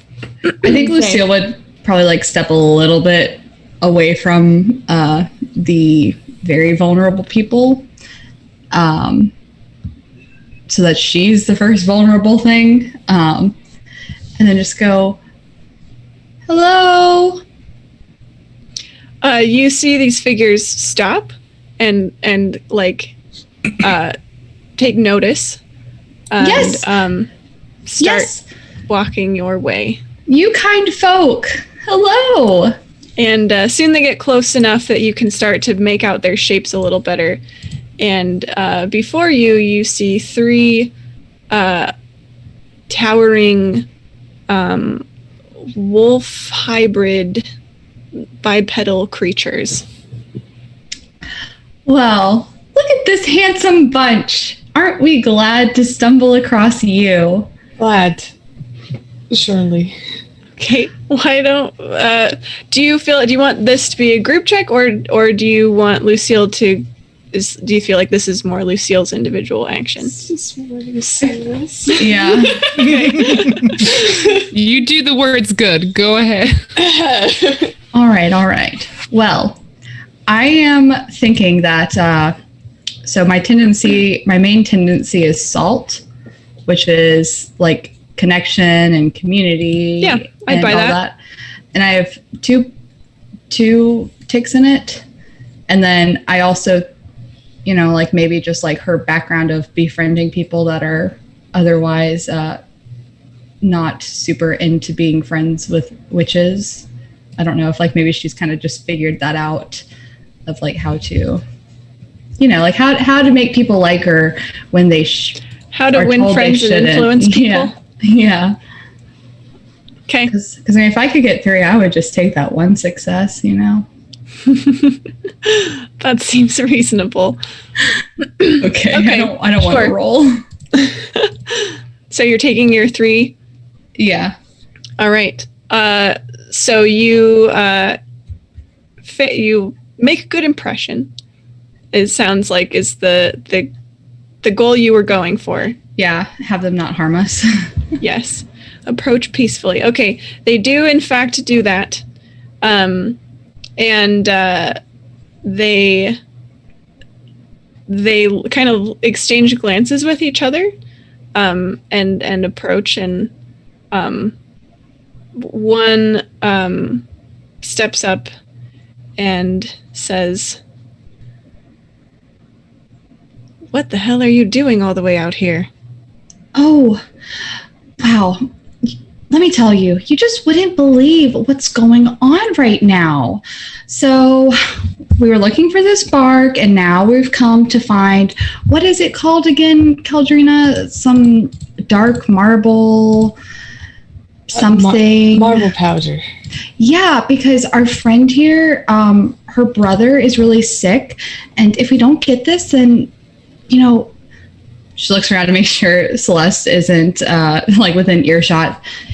He might die, and that would be really bad and would really affect our community. So we're just out here trying to, save him and also make friends along the way. I see myself as a bit of an ambassador for our coven, and I really just like to broaden our friendship. So, They all stare at you patiently as you kind of prattle on, as I said, that she's good with words. occasionally glancing at each other. And they say, or the one who spoke to you already, "Oh, so you're witches." Yeah. You haven't come to cleanse the blight of Lugaroo around here, have you? Do you want that? I mean, I'm totally We'd fine rather with not be leaving it. driven out of our homes. Oh, yeah, It's all no. the same to you. Oh, no, definitely not. I mean, you know, look, we're not hurting anyone. You're not hurting anyone. Coexist. We're just trying to get this dark marble powder and get on out of here. You know, maybe with all of our limbs attached. That's preferable. Like, you know how you want to stay here? Like, all the limbs attached is kind of our thing. One of the Lugaroo, who's kind of in the back, laughs at this in a gruff voice and kind of steps up a little bit and like eyes you, Keldrina, and he says, "You want all of those limbs attached? You can't even spare just one little limb?" No. And he kind of licks his teeth. She folds her arms and gets all. No, they're quite all important to me, as I'm sure all of yours are to you. And then he just puts his head up and laughs loudly, like a laugh that kind of turns into a howl.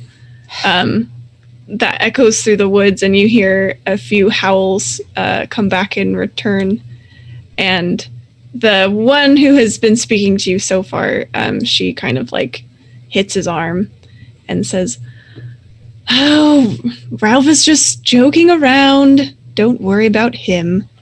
We don't do that sort of thing very often, and we aren't looking to start any kind of conflict with a bunch of witches."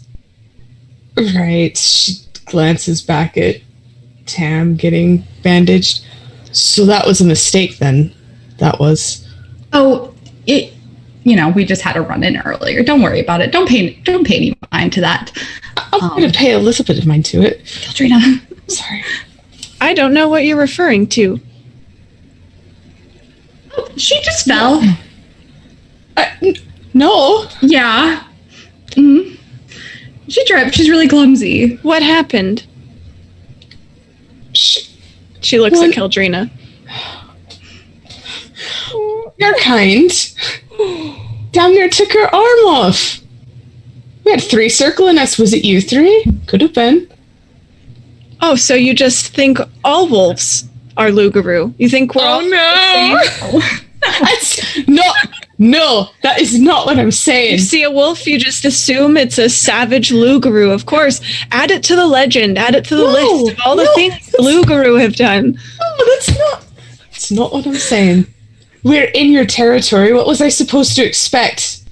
Exactly. What were you supposed to expect? Wolves, of course.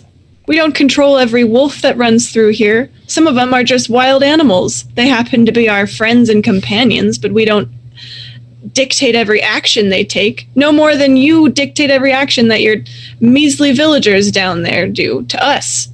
You know, I don't think I caught your name. She just like looks at you pointedly. I'm sorry. I'm just trying to, Asha. want attention, right? Ash, that's beautiful. My name's Lucille. I think that that was just a misunderstanding. And I mean, I would really love to forge a friendship here and, not disturb you anymore after we get this dark marble powder. And again, we're really sorry for any disturbance we may have caused in your home. I realize that this is your domain, and I'm really sorry that we're here, but we would love to leave it, better than we found it, and pretty soon. Or just leave it entirely. The third wolf person who has not spoken yet, he looks a bit older than the others. He's got like a kind of a gray-ish muzzle, and steps up and puts a large paw hand thing on Ash's shoulder and says, "Daughter, we help our neighbors. even when they are unkind. And he glances at Keldrina. These people are clearly in need. We should help them. And she touches his hand and kind of sighs and nods and says, "Fine, follow us. I would be more cautious with throwing out accusations around here, though. Baseless ones at that." And then she turns and starts walking away with the other two wolves following. I'm not saying it's completely baseless. Stop. So at this point, because I feel like Celeste has been listening. Celeste's very nosy, and would like to scurry up next to the leader one and be like, "Hi, I'm Celeste. I'm sorry if we made you sad. We didn't mean to. It's nice to meet you. I'm glad you're helping. Is there anything I could do for you?" Can someone get this pup under control? My goodness. Celeste, why don't you go grab the others and let them know that we're heading off? Okay, if that's what you want. And I'll go grab everybody else. Morven's gonna be like, let's walk and bandage, they're moving. I think I'll just go up behind them. And she'll be the first witch after the with Keldrina in tow. Keldrina's storming along after Lucille probably tried to mute her. Should, check on Tam, Yeah, Tam didn't hear any of this. So Tam, when she realizes that they're all walking, the first thing she's going to do is go up to Keldrina and be like, "So are they? We're going with the people that did the." Oh, yep. So, well, here's the story for you. So she drops back. Yeah, Lucille would have been go to the back. Yeah, they're not at fault for this whole thing, and I'm making wild accusations. This is, I know, and we're in their territory. I know. That's what I told it. That's what I pointed out. So it's fine. Ask Lucille. Apparently, We were invaders in their home. Just as I would possibly act out aggressively towards somebody in my home that I did not know.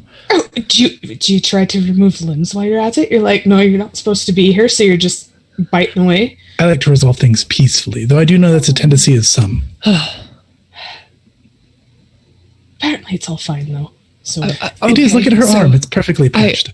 I'm glad you're fine.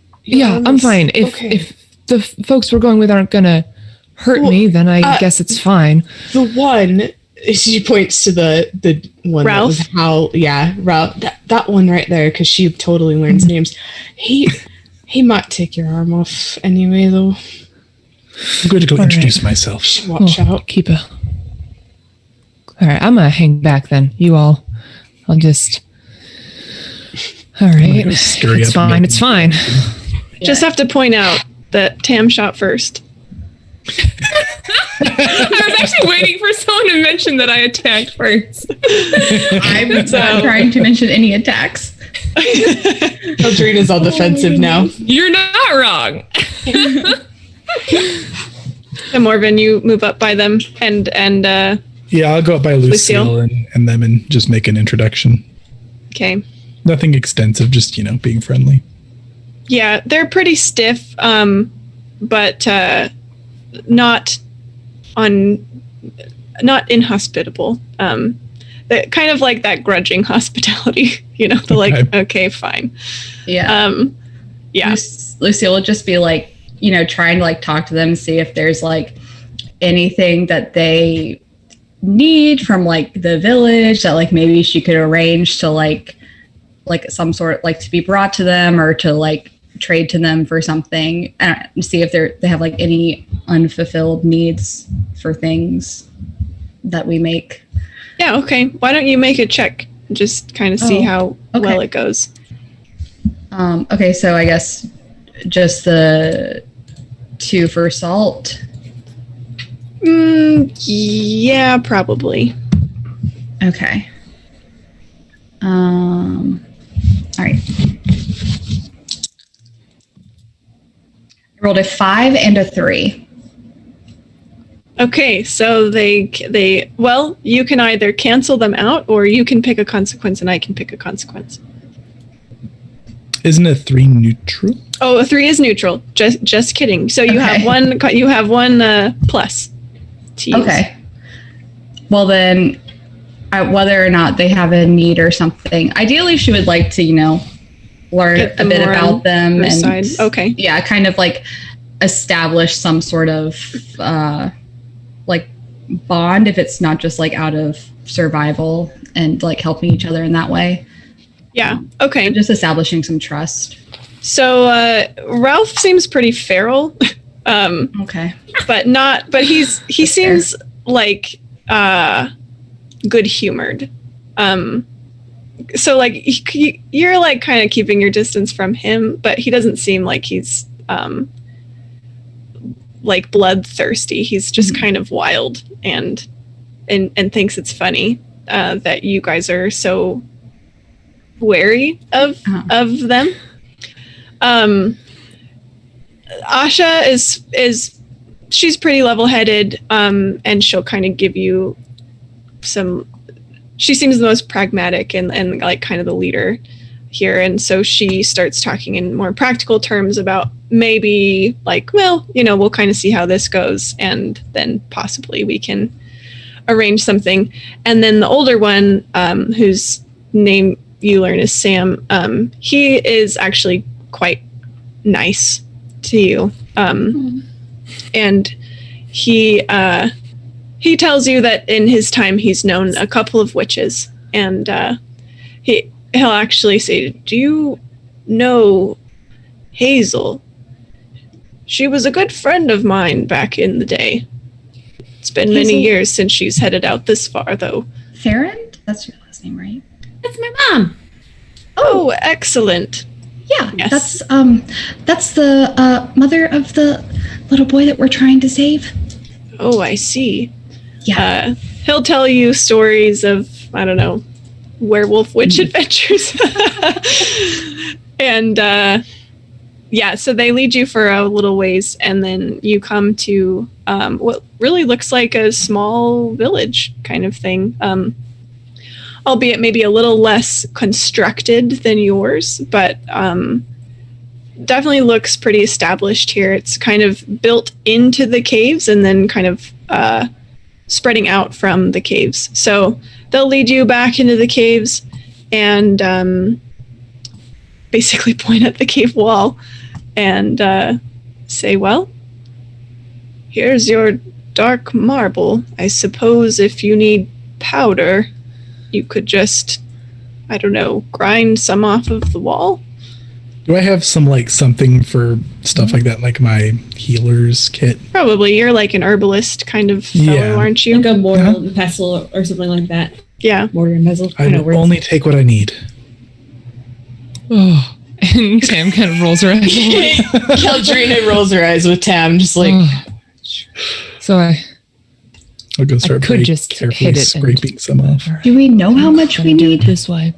There could be like backstock that we could have, like just in case. Yeah. So we don't have to come all the way back out here Right, again. that's what I'm Sounds saying. like a And then nice we- idea. I thought it did. I suggest that as much as we would like to take more, nature says that we should take as much as we need because it gets angry if things are out of balance and we get greedy. It seems convenient now, but it might bite us in the butt later. That's what my gut says. My cousin is very wise. But you guys, this is just a one shot, Efficiency. so consequences don't matter. I'm just kidding. These characters are like, no, we can't. But we're already here, and so maybe we take it back to the village to I could restock. Let's just start I getting could grind it, up I a guess. lot really quickly. I think you should just do it. All right. It's just like All right. scratch. Yeah. And Tam's just gonna start grinding at it with her axe. See if she can shape it off. Oh, I think You're that's gonna quite enough. hold a bag underneath to collect. I didn't know I you were will such cover talented Frankie's gatherers. eyes. Is I guess are are the werewolves with us? I assume they're like kind of watching us. Yeah. I guess she would ask, so is this just like a wall, or do you use this for things? We have no use for this black marble other than shelter. Okay. I'm just going Take carve out a access. little. All right. I think that you are beautiful. But you witches wander up here quite often to get this stuff. Seems rather silly. Yeah, I don't know exactly what it does, but I am excited to, kind of experiment with it and find that out. And I'm pumped to get a lot of it so we don't have to keep bothering you kind folk. We'll just get a lot, and then we witch folk won't be coming up here, apparently, often. Well, except unless, like, Asha agrees with this stuff. line of reasoning. Right, unless, of course, we make friends. All right. And she's light lobster claws or night tassel. I already know Night what the lobster tassel. claws are. The lobster claws. They don't know what blight lobster is. They don't exist this far up. But you guys know it's down in the lake. Yeah, we gotta Well, go Keldrina does anyway. And Sam will tell you that he's only seen Night Tassel once in his life, when he was lucky enough to be out on a hunt on a full moon. Is and it beautiful? stumbled upon. Oh, it is a sight to behold. I will never forget it. I hope I can be so lucky. If you ever need healing services, you can come find me. I would love to learn about the physiology of your people. Okay. I suppose I'll keep that in mind. Don't or make it rather, weird. Asha will. She leads our tribe now. Thank you, Asha. All right. Have you gotten what you need? Tam holds up a sack of powder. Yeah, I think we'll be good for a while. Thank you so much. I appreciate it. Morven has like this little tiny litter of like some dust. I'm sorry, it was 1 tablespoon. Oh. I was gonna say, didn't my mom write how much we needed of each thing? Yeah. I mean, it's a witch thing. You just kind of know. Love it. Perfect measurements. Yeah. Witches potions don't have exact measurements. It's just whatever feels right. It's magic, Right. not science. Yeah, we're the best bakers around. All right. Asha asks Ralph to escort you out of the village. And he does so. And he, on the way, he makes jokes about how it's a shame you're not staying for dinner. On any other circumstance, I would love to. That's Marvin, No, see, could you stop talking? I'm sure they're wonderful cooks. I'm sure that Is Morven a maybe bigger in the guy? future. I am hungry. Is Morven a bigger guy? He's pretty average sized. I guess Tam is probably the biggest out of all of you. yeah, Okay. Tam's pretty beefy. Okay. Sorry if my dog barks. She's just adding ambient sound, as I'm sure there's Yeah, you're barking around a Lugaroo camp. Anyway, he'll look at Tam and he'll say, "It's a shame she's not the one staying for dinner." And he laughs loudly again, like a howling laugh, and licks his chops. All right. It was nice to meet you. We're going to be going now. Goodbye. I think he fancied that. you. No, I don't. Morven, I don't think Your that. jokes are very inappropriate. My joke? Friends! It was I felt like lovely. you wanted to Thank eat me, you. which is not how. All right. He probably does want to eat you. I mean, look at you. Yeah, like Also, literally, Mommy said not in hi. a cute way, in a Probably. very real, very bad way. So, He howls loudly, which is answered in response by a few other calls, and half a dozen wolves join him, and he runs off into the forest, not in the direction you're going, but Danger. just off.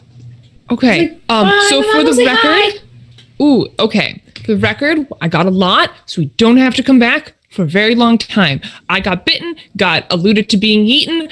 I'm good. We're leaving now. It's a good thing you drank the tea. It is a good thing I drank that. See? You're welcome. Still, I'm very sorry that your arm got hit the This way is- it did. It'll be a cool scar. That's why we have Morven, even though sometimes we don't always get along, but he is a very talented healer. I do appreciate it. Maybe now he'll learn Anytime. the value of getting more than you need so you don't have to The return. life lessons, always. Life lesson. Exactly. All right, Excess so is not a lesson; it's one to be avoided. Not always. But we should make agree to haste. disagree. Let's go. You're all. Yes, it is now certainly dark. Keldrina, do you need to grab fishing supplies from your home? We probably.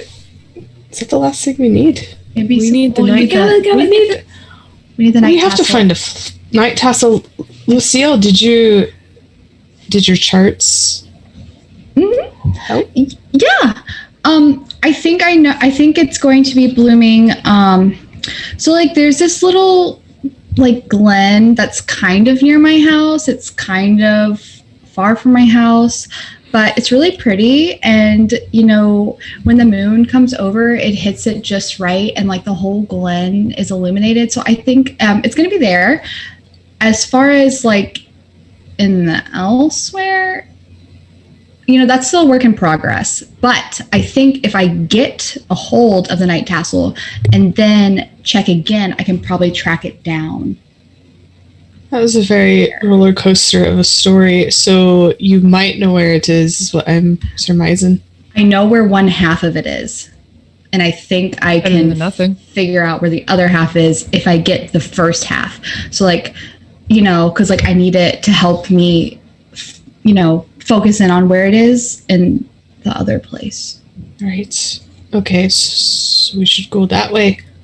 And then I can get fishing supplies. Yeah. Have you caught lobsters before? What do you think my family does for a living? Do you think we just live on the lake for fun? No, I You think they insult did. wolves? Though it must be fun living on the lake as Let's well. not be combative. Oh, nobody's being combative.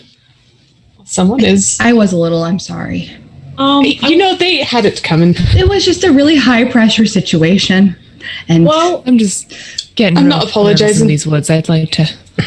You all did incredible. Your words are Well- like honey on the ears. while the older adults were like arguing, I'd like to think Celeste got bored and has like started to wander away. I'm not like super far, but like I am a little out of earshot. I'm like, do. We're gonna go find the thing. I have lost interest. I have moved on. Celeste is Bored of walking us. away. Where? Let's follow my cousin. I'm sorry. I think she's just walking away humming, and you want to follow it. I believe she's going. in the let's correct at least grab her, you know. Day, please. direction. Cousin, What? follow us. Oh, okay. Lucille has found the location we need. Great. You guys meander back through the forest, back toward in the direction of the village, and you come upon an opening, a little field within this forest, a clearing. That's the word I wanted, a clearing. And it is illuminated in this odd way, not only from the moonlight, but it's as if the moonlight is being mirrored on the ground itself, as just this small clearing full of flowers that glow with like a soft, kind of ghostly light. Sorry, my husband is making himself dinner. Good. Lucille, you recognize this as Night Tassel. And it is a sight to behold, as Sam said. That's it. The one that's. Do you see it glowing there? It's so beautiful. Morven's gonna go and like kneel down respectfully. Just admire it. Keldrina is going to look at Tam. Do you think he's going to talk to it? He might. I think he might. I am talking to it very quietly. Still not a lot today. I don't. Worry Lucille just kind of about skips him. over. And She's gotten really lucky with harvest talking to the ones that talk back today. This is. It's in fine form. He certainly is. Can I whistle for my bird? Yeah. Does it show up? Did it turn around? It does not. Turn around. Looks very concerned. Keeps whispering to the plant. Then suddenly you hear it but you don't see it. You hear it really like as if it should be right in front of you. And you can hear its little song moving around as if it were fluttering around near you, but you don't see it anywhere. You think perhaps it might be, yes, you are all able to hear it. You think perhaps it might be in the else. Lucille, do you know anything about this? Is my friend in danger? I mean, it sounds pretty happy to me. I don't really speak bird, but I think it would sound more like squawk if it was, hurt. So it's probably okay. But I do think that it might be onto something. Can you like connect with it? Like, have you ever been in the else? I don't imagine I have been, but I do imagine I can connect with my bird. Is that a thing I can try to do? Yeah, so what you guys know about the else is, and this is Tori canon making it up right here, in order to build a bridge, basically, to cross over, you need a connection point on both sides. So it's not like a door that you can open. It's more like a bridge that you build. So you need one part here and something on the other side, on the else, to open that for you. Maybe you're gonna be the door, Morven. Maybe it's you and Bright Eyes. You're connected. I can, she just kind of like sniffs the air since she can smell magic. She's just like, I can smell it. You've got this connection. Oh, wonderful. I always knew our bond would prove useful. Yeah, maybe you should just like close your eyes and reach out and just like, imagine it. He takes it very seriously. Like it's in some sort of outstretched arms pose. Bright Eyes, I hope you're hearing all this. Follow her words. She's very wise.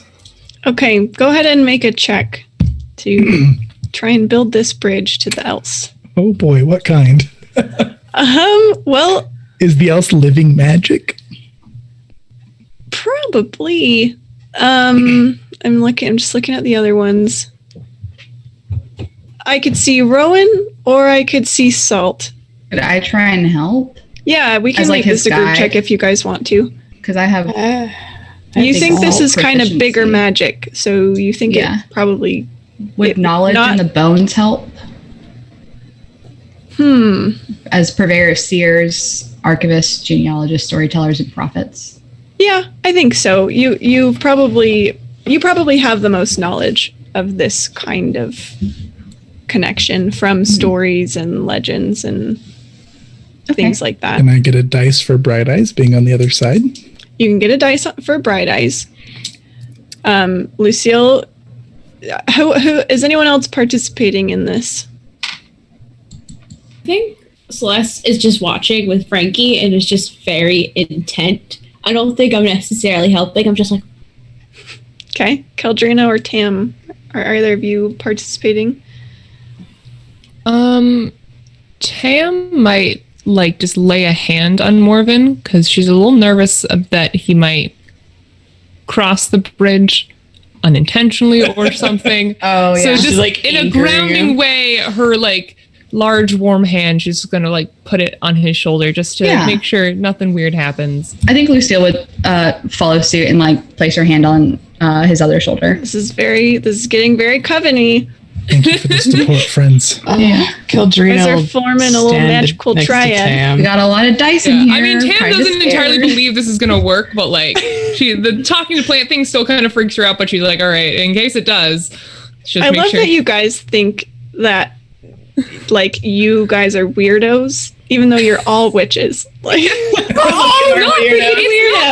There's the weirder ones, I guess. I'm just laughing. Yes, I know. I just love that. Okay, that is too weird. Yeah, that's on the line. You talked to 3 plants today. Calm down. That's too many. They all helped us. We need a diverse portfolio. Can build their dice pool and roll away. What do you guys think? Should I risk it or should I just trade the 3 for 1? Do you have 3? I have 3. Oh, because I have 3.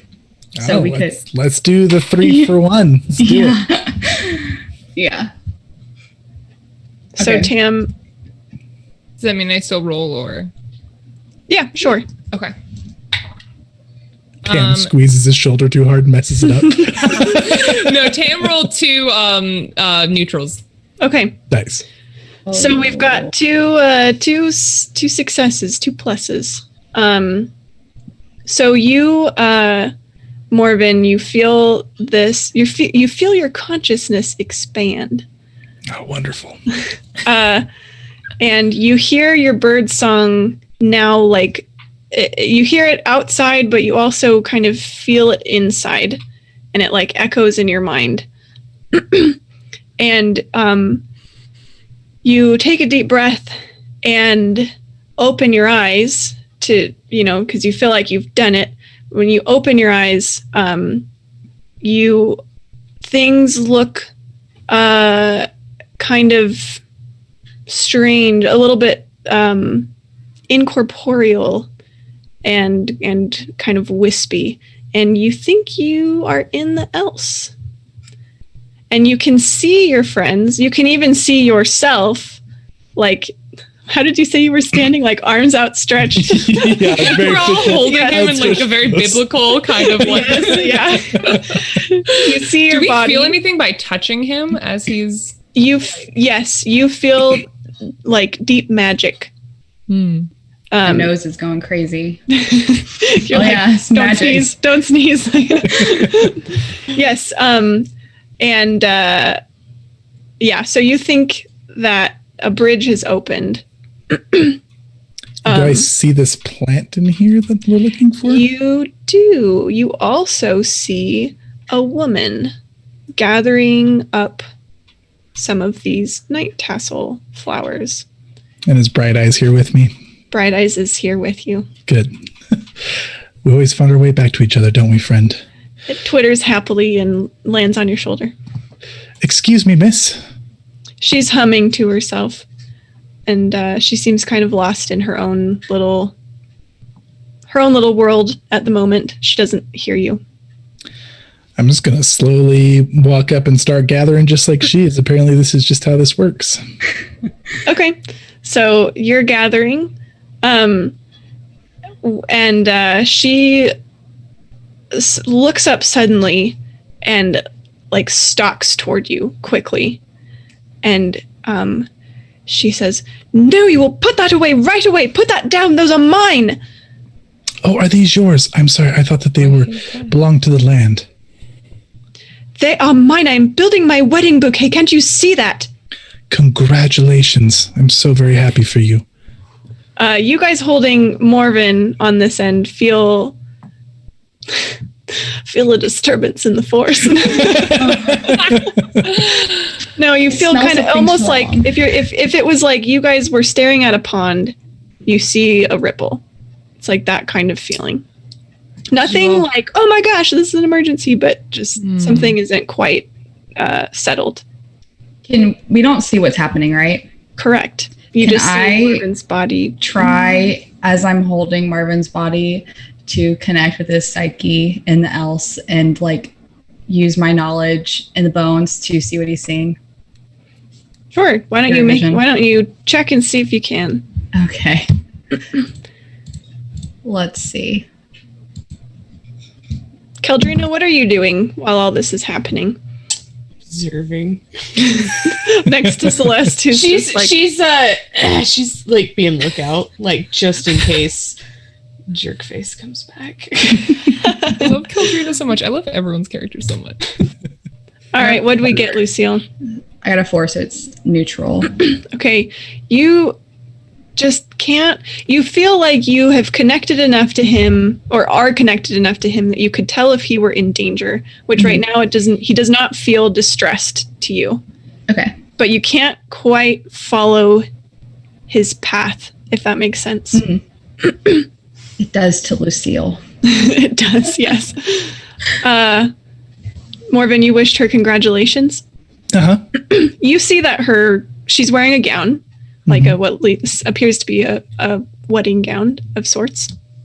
And it's just like super tattered and like almost shredded.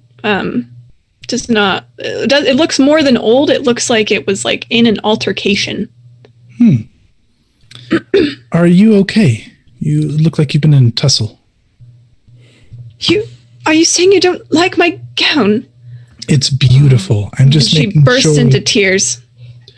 Oh, please, no need to cry.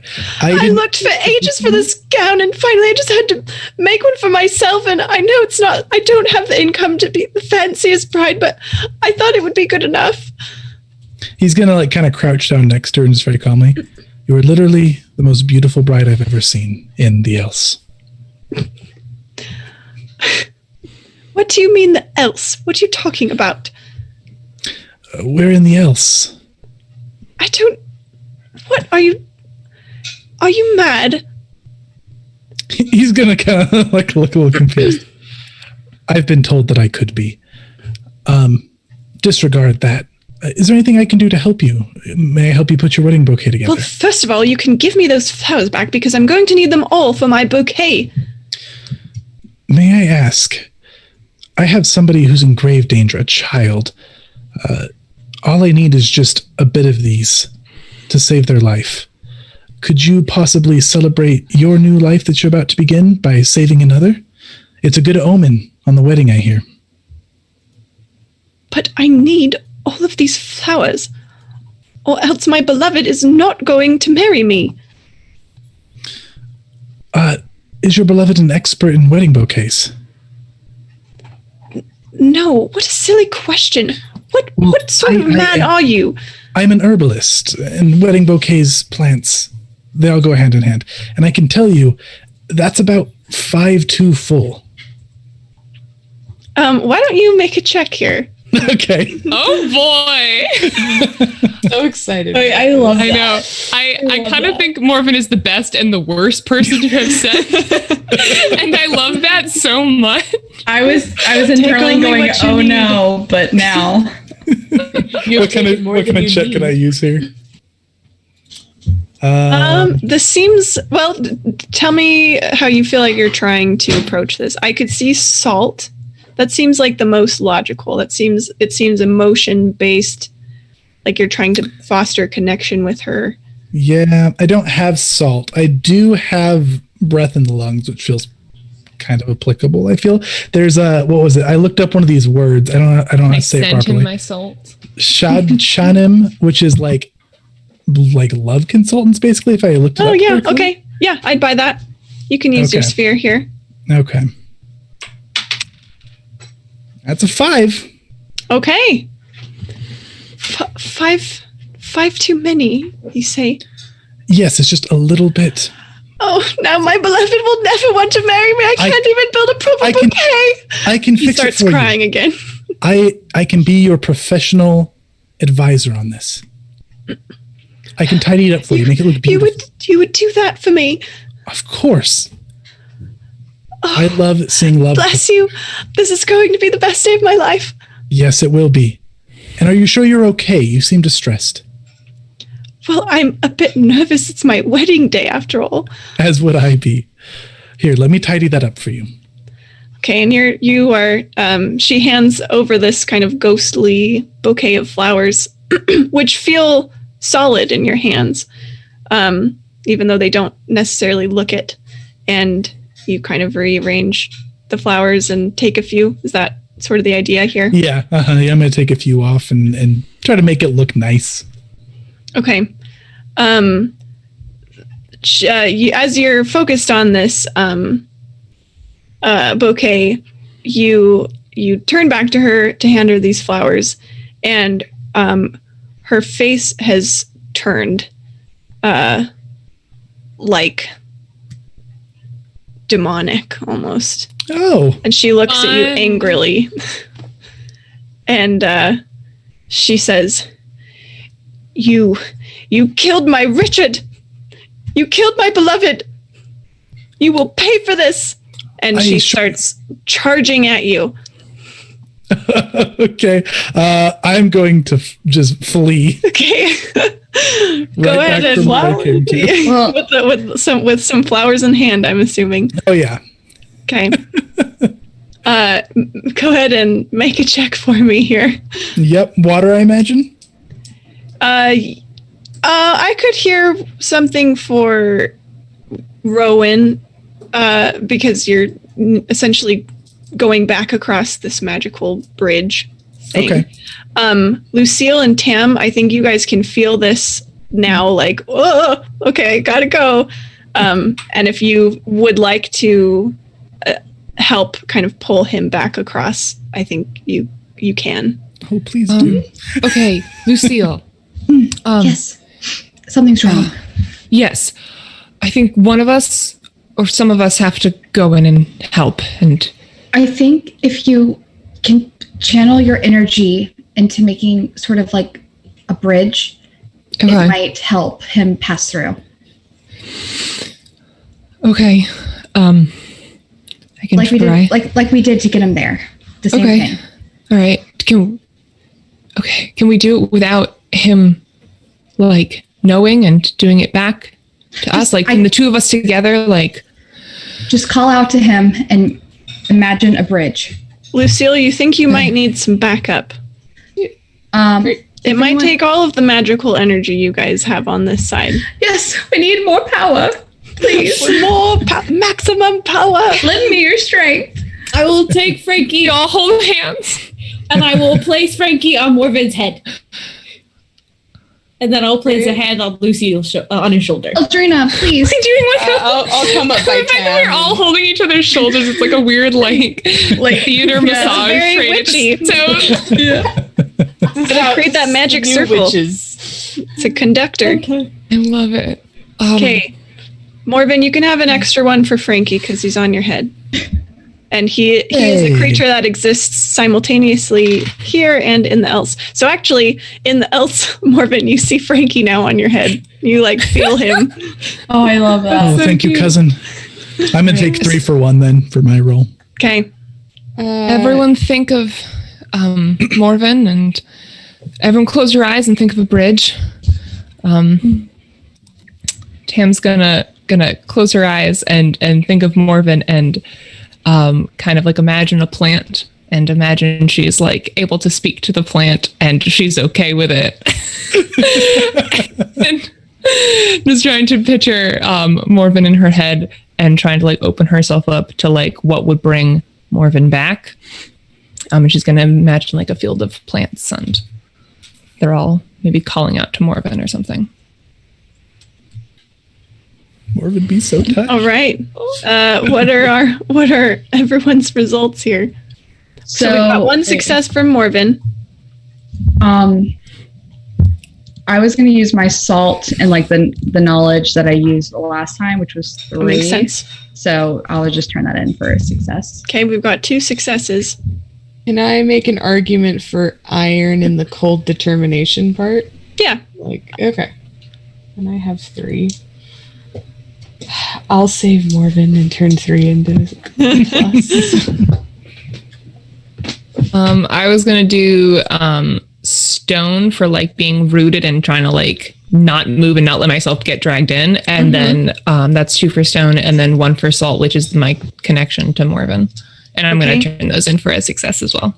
And Celeste, I got a 3. I rolled for Rowan. okay. But that's okay. You do not detract from the power. Forever neutral. Okay. So Morven, you're running, and this ghost woman is screeching after you, and she starts reaching out with like clawed fingers, screaming Richard's name at you.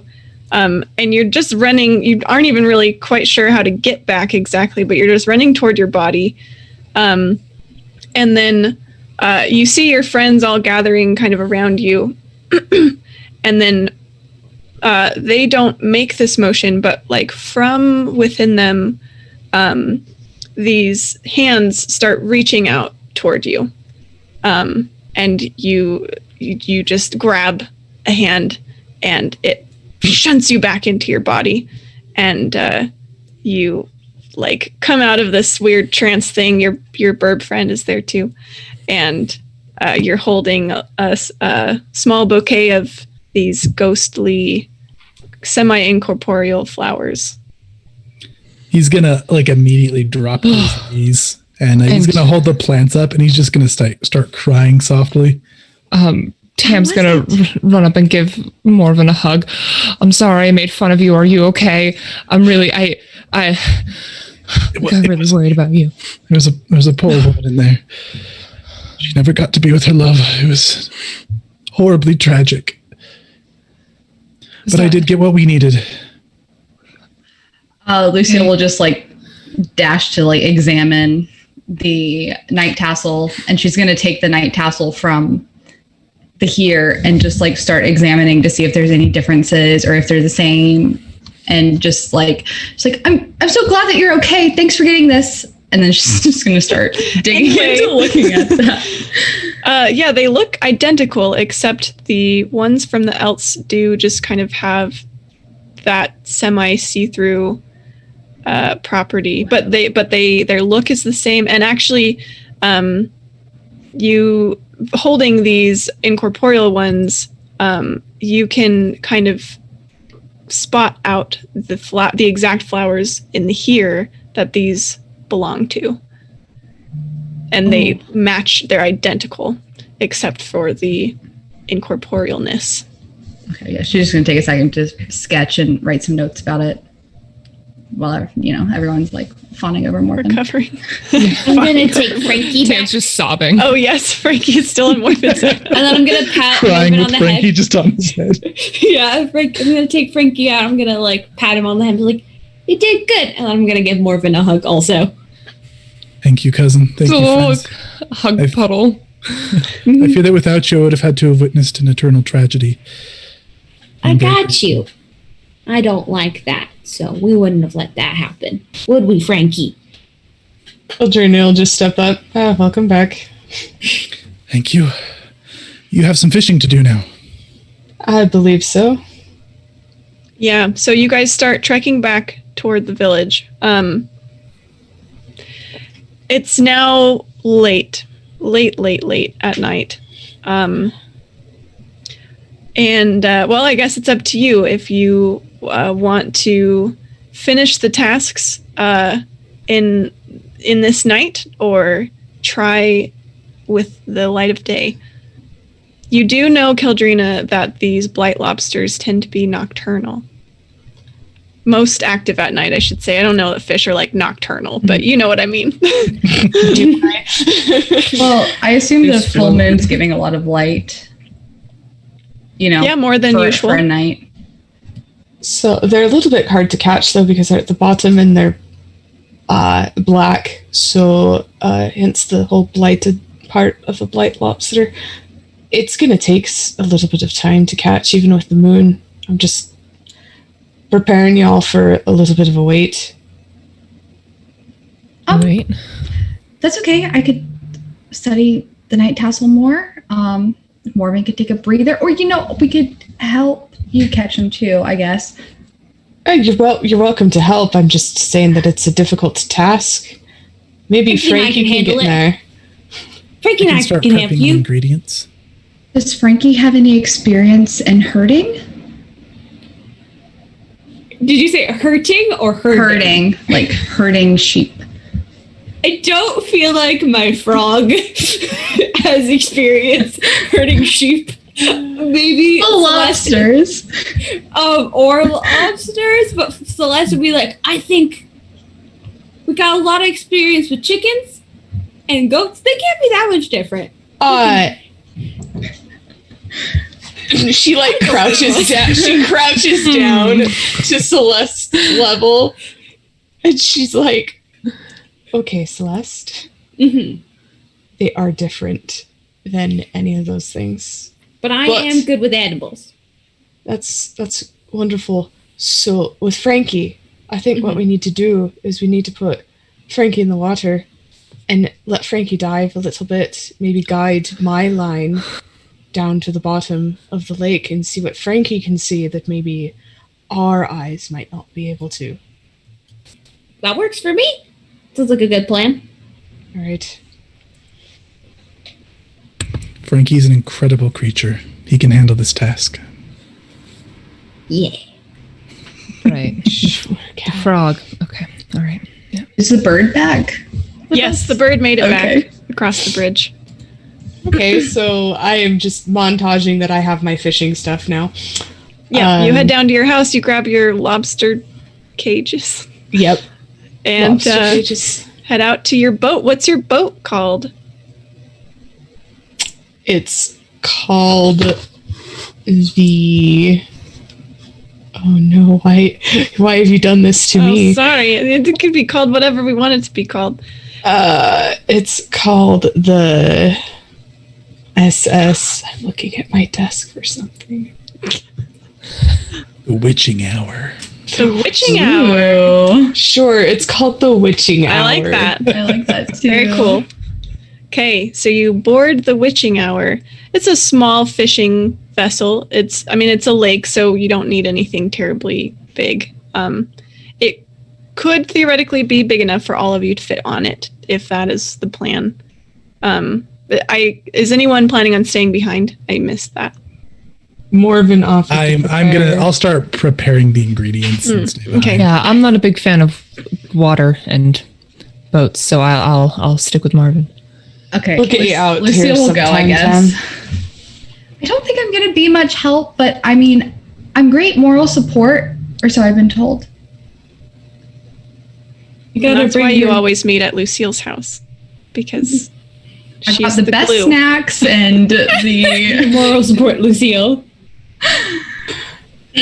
All right, so let's take Frankie now, and Yeah. let's have him do his thing. So Kildrina's gonna tie like a bit of rope to Frankie with a lobster cage at the end of it, and another Amazing. rope. You know, Amazing. using resources. All right. Hey, So Frankie swims down. I'm gonna give him a little kiss on his little like froggy forehead and be like, "Good luck, buddy." And I'm gonna send him into the like. Yeah. Okay. You wait for a while. Long enough that I don't know. Are any of you? Well, besides Lucille or Celeste, are you much of night owls? I think Lucille is definitely. That makes a sense. night You're a owl. stargazer. Yeah, she's person. probably just working on her star chart. This has probably been I think Lucille probably goes to bed early and gets up early. So Celeste is kind of dragging. What I know my character's name. Celeste just passes out on the deck. I'm definitely CP. Yeah. So Celeste's curled in one corner of the boat. Lucille's chilling, looking at the stars, and Kildrina, you are tending ever faithfully to the line and waiting for Frankie's signal. And when Kildrina, you the hairs on the back of your neck kind of just start to stand a little bit, and you know this is a familiar sense that you get when you feel like the weather is about to change. And you think a storm might be coming in.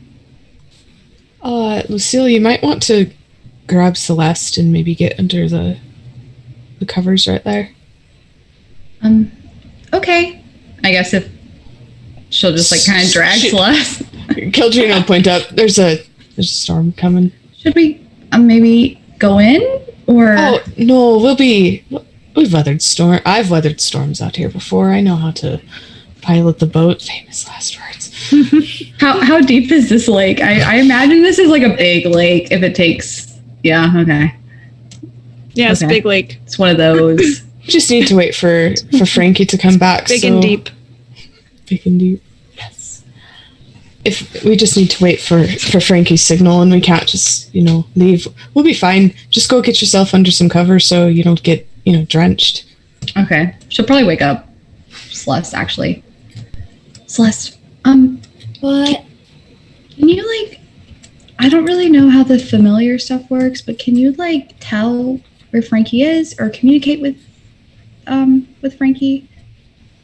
That's a very good question that I also don't know the answer to. Well, you can try to kind of reach out to him psychically. Yeah, that's kind of what I was thinking. Is like, I'm going to think about him real hard. Yeah. Okay, go ahead and make a check. Maybe tell him to hurry up because there's a storm coming. Yeah. Oh, that's a 2. Okay. You feel you you don't feel anything from him, and in fact you're not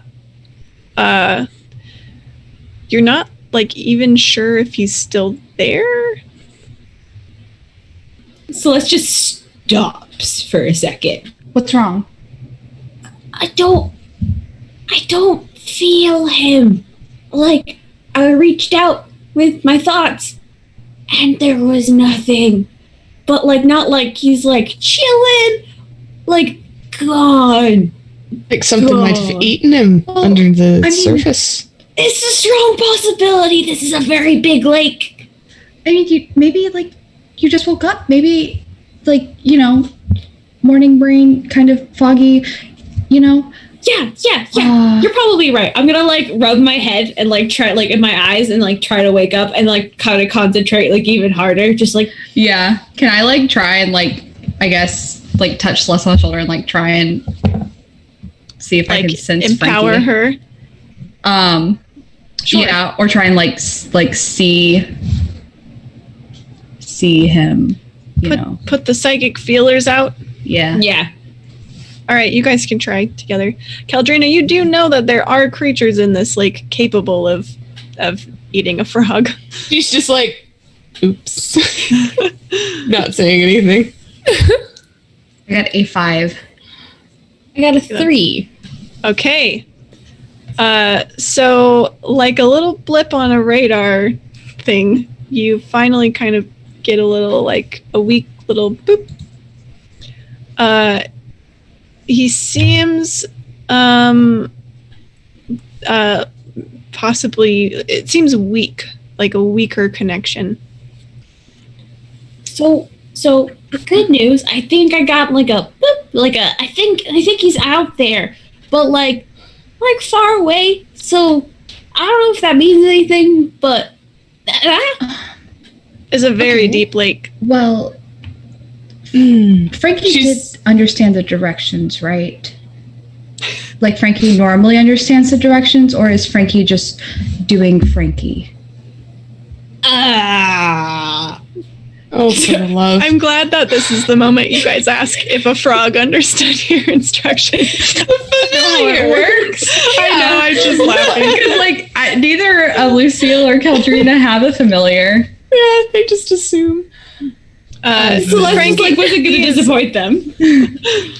Frankie is usually pretty on top of it. Yeah, I think it's a big lake. I can just be like, hey buddy, can you give us like a move on or a signal? Is You there know anything? what?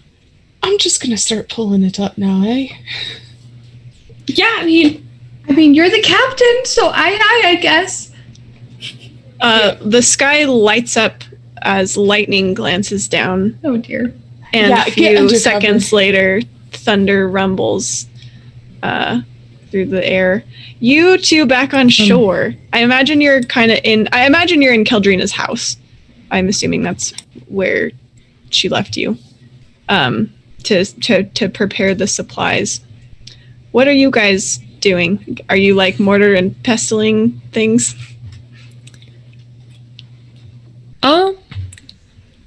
Tam's probably making a cup of tea, kind of like rubbing her arm. Day. It's been a long day. She's tired. Yeah, I mean, if Morven needs help, she's obviously helping, but I think he'd just She's prep a bit. And I think when the storm started, I think he'd just like lay on his back, sprawled out, like just going off about how to connect with the storm and how beautiful storms are. And once Tam starts hearing she's gonna kind of put down her cup of tea and be, Morven, do you think they're okay out there? I'm a little. Kildrene's go call out to them, and I'm sure they'll be all right. Sure, but it also sounds like a bit of a mighty storm. I'm just gonna go out and yell out and just make sure they're okay. I'm sure they're fine. Just gonna check in.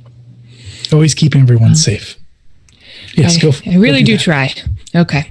And Tam's gonna walk out of the house and yell out. I don't know if they're within like eyesight, but she's gonna yell out and be like, "Everything okay out there?" They're a tiny little shadow on the lake horizon. But you can see their boat in the moonlight. Is there any sort of magical like telepathic thing I can do? I don't know how. Sure, why don't you try? My magic limitations are. You could maybe like project your voice magically or something. Yeah, sure. Do I need to roll for that? Yeah. Okay. I'll probably roll salt. Probably makes the most sense. Mm-hmm. That's a 1. Okay. Great. You shout, and the thunder just completely drowns out your voice.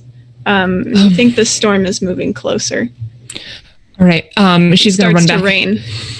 She's going to run back and say, okay, Morven, you need to get off the ground. We need to get a boat, and we need to go out there and help them. I'm not sure that things are okay. They didn't respond to me. The storm looks like it's getting closer. You need to up time. What if we tried to guide the storm in the other direction? Here, take my hands. It's not the craziest idea he's had. Okay. I love Morven. Tam is very practical magic, and Morven is very spiritual magic. We just like convince it to go a different direction. All right, so when I roll, and Tam's like, let me use my magic to help me row really quickly to get out there. And Morven's like, let me just think Let's talk really to the hard. storm. What if we talk it down? Maybe it'll stop crying. Okay, Morven, you have gone through a lot today, and we almost lost you, and it made me weirdly emotional. So yes, we will try talking to the storm first, but if it doesn't work, we are paddling out there. Deal? I'll see if I can reason with it, and if I cannot, we will go out there and help. Okay, what do I need to do to help you reason with the clouds? Hear the thunder? It may sound like an angry cry, but it's just, it's happiness, it's joy. So we just need to share in that joy and direct it away from our friends. What did I roll here, Tori? Bob Ross. You Bob Ross? Like, Oh my gosh. Oh boy. Okay. Happy little clouds. Probably Rowan here. I'm thinking, or actually maybe water. Okay. You know, tapping into the energy, just like the about raw the, storm energy. Yeah, it's kind of The idea that a storm erratic. can be like Yeah. adaptable. Mm-hmm. Breath in the lungs probably doesn't apply here. I don't think so. Yeah, I don't think so either. Okay, here we go. Tam, are you? Is this a group check? Yeah, can I help? Yeah. All right, I'll help probably with my emotional connection to Morven and trying to help him. So I'll roll with salt because this has nothing to do with stone. This is very not a stone thing to do. Okay. Do you have iron in the mind? Is that I do have iron in the mind. Yeah. I think I would let you use that here. This All right, I'll add it. It's a commanding kind of thing that you guys are doing. Sure. That's a 2. 2 negatives. Oh, I got one positive. Oh no. Morven, no! She's too stressed. She needs to find her zen with this storm. Hey, I don't believe enough in it. you guys tap into this storm power, and you do feel like you kind of connect to it for a moment, but then just that like raw power and energy quickly overwhelms you both, and you are both gonna get the condition. I don't know, like what do you feel like would come out of you basically like tapping into more power than you were prepared to interact with? Overwhelmed? Yeah, maybe that. Like overwhelmed. Yeah. Overcharged. I was like, sinus pressure? Morven's gonna like go over her hands and kind of like gasp. This storm has a reckless personality. I think we better take your approach. Okay, so All right. boat You time. guys run out to the boat. Yeah. Okay, let's hop back over to the boat that is currently out on the water. Sorry, guys, we anchored the storm. Yeah. We're trying to get back in. And you're not staying put. Keldrina, Tam definitely wants you are- brownie points for trying. She gave it a shot. We did. Keldrina, you're pulling the rope in, the trap in. Yeah. Okay. Celeste, you feel Frankie's little like boop boop get stronger. And then you feel like he tells you to stop. Like, hold on, wait. Okay. I am not moving it any further. And then you feel the rope pull, Keldrina, and it's like if you let it go, Frankie seems to be guiding it back down. Okay. She lets it. Okay, then a few moments later, it goes back down, and then you feel the psychic equivalent of like okay, we're good. Oh, In your mind, Celeste. I will give Keldrina a thumbs up. They're like, you're good. Go up. oh, okay. She'll start bringing it back in. And the thunder crashes loudly above you guys, and lightning lights up the whole lake. And you see this small dot on the horizon near your house of another boat. Oh, for the love. I thought that Going out in this weather. Man, they're crazy. they are insane. Okay, well, they can just deal with their own demise. She pulls the thing all the way back in, I assume. Yep, and as soon as you get the cage above the surface of the water, the lake just erupts in this horrible shriek as this lobster in the Right. cage just starts God, they scream. She definitely forgot to tell everyone else to brace for that, and she's just like, Yeah. A humanoid scream coming from a lobster. Yeah, I oh, mean, like, by the way, these guys scream. And this is a scream that just like it like shakes you to your core. It's just like inhuman and like agonized. It's just one of the worst sounds you've ever heard. And you guys hear this How do we make from it the stop? small boat. You guys hear this shriek emanate from the boat up ahead. oh, wait, I have an idea. I think I'm in trouble. Can we just What? can we just like drag the cage in the water on the way back? Like it's closed off, right? Like it can't get out. Oh, yeah, we can do that. She's like listening. I mean, like, we won't here. lose the lobster, will we? Because if we will, then Well, maybe no, we it's should in a. She like shakes the cage, which I'm sure just activates Screaming. screaming. Do you see how it's stuck? okay, put it in the water. I'm gonna need You're you sure? You sure? I'm sure. I'm sure. Okay, She like okay. goes over to Lucille and just like wraps the rope around her waist a couple times. You're gonna be a great anchor. Your true calling. Okay. Don't worry. So she starts piloting the boat back toward the shore. With the lobster cage dragging in the water. Yeah, because you know how like fish are in the basket. Yeah, yeah. and put the- yeah. Same thing. Okay. So, So, like, his just as scream is suddenly the scream cuts out as the lobster goes back in the water, and Tam and Morven, the scream stops suddenly, and you're getting closer, and it looks like Keldrina is wrapping a rope around Lucille's neck. I think they found the lobster, but what is Keldrina doing? No. I think the storm is messing with their minds. I think we angered it, and it's like it's causing them to do things they wouldn't normally do. I'm sure Keldrina is possessed, and there's something very wrong with her. If we can get out there, maybe we can fix it. It was quite an angry storm. That could be entirely possible. I can only row as fast as my strength will allow me. You have like water abilities, maybe that could help us get there faster. I can try. All right. Why don't you guys He's make gonna a start trip trying check? to. Yeah, let's do it. All right. I'll do Imagine Can I do have iron in the mind? water. as like tracking. Yeah, I think so. Okay. Fantastic. Another 2. I got a Guys, this game neutral. is so scary. Okay. We're the worst like subgroup of this group. We do not function well together. It's not We're missing pieces. Oh my goodness. Instead of rowing in a straight line, you kind of are like doing the S thing. Yeah, or serpentine. Yeah, a little bit.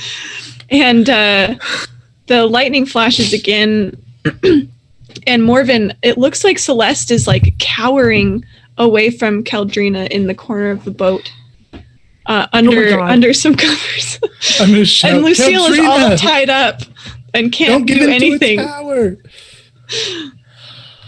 Yeah, And I'm Caldrina shouting. looks like she looks determined, and she's paddling for shore with just a dead set, cold determination in her eyes. Okay. Can I, like, what is like the limitation of like our magic? Like, can I, like, if I were to control her with like a specific tendency, like in mind, am I allowed to try that? I think maybe we would. Like, I don't know what our magic is, like what we Sure. can do.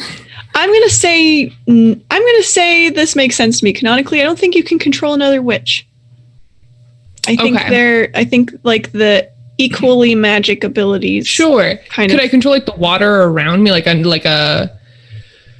just want to throwing at Caldrina really bad. That's all I'm trying to do. I'm trying to like bonker. I see. Okay. So you can like paddle closer and just try and throw something too. Okay. I didn't know how far away we were if I had to like magically You're getting there. We're kind of fast forward. Okay. Like tied up. Sure. What are you gonna throw at her? I don't know what I'm gonna throw at her. I'm just real nervous. Okay, Morven, I'm gonna do something, and it might not look great, but I'm gonna try it. Because I don't know what's happening. I think Caldrina is possessed. I'm going to take the head off of my axe and just throw the handle of my axe. Throw the head. I was like, this is no my god. Yeah, you think it doesn't look great? I'm not trying to injure her. I'm just trying to knock her out. We were all really scared there for a second. Okay, go ahead and make your check. So this is an iron thing. This is violent. Okay. All right. All I've got is iron in the mine. So here we go. That's a 1. I don't know what's wrong with me. Yes. You throw the like shaft of your axe, and it lands in front of Caldrina's boat and kind of splashes water up at her, and then just kind of bobs in the water. Caldrina, you've seen Tam and Morven are like rowing rapidly toward you, and then you see Tam like panic, like take the head off her axe and throw this thing at you, and it lands in front of your boat. Hey, Tam. Yeah, it's me. 2 questions. 2. I have a couple for you too. Don't let the storm take your mind. Yeah. Okay, Caldrina, it's okay. Just back away from everyone else. It's okay. We're gonna get help. I was trying to knock you out. I wasn't trying to hurt you. It's gonna be okay. We're going back to shore right now. What are you two doing out here? You guys are crazy. You're supposed to be back at the house. We're not in trouble. It's just a little bit of a storm. Turn around. It's a very reckless storm. It could have hurt you. We couldn't control it. That means it's very bad. I now apparently believe in controlling storms. You can't control a storm. That's not how it works. Yeah, but Morven, I don't. Row. We're running out of time. You row back. Row back to the ship. Sorry about the axe thing. And then Lucille, are you safe? Tam, can I give you a condition for that failure? Can I give you embarrassed?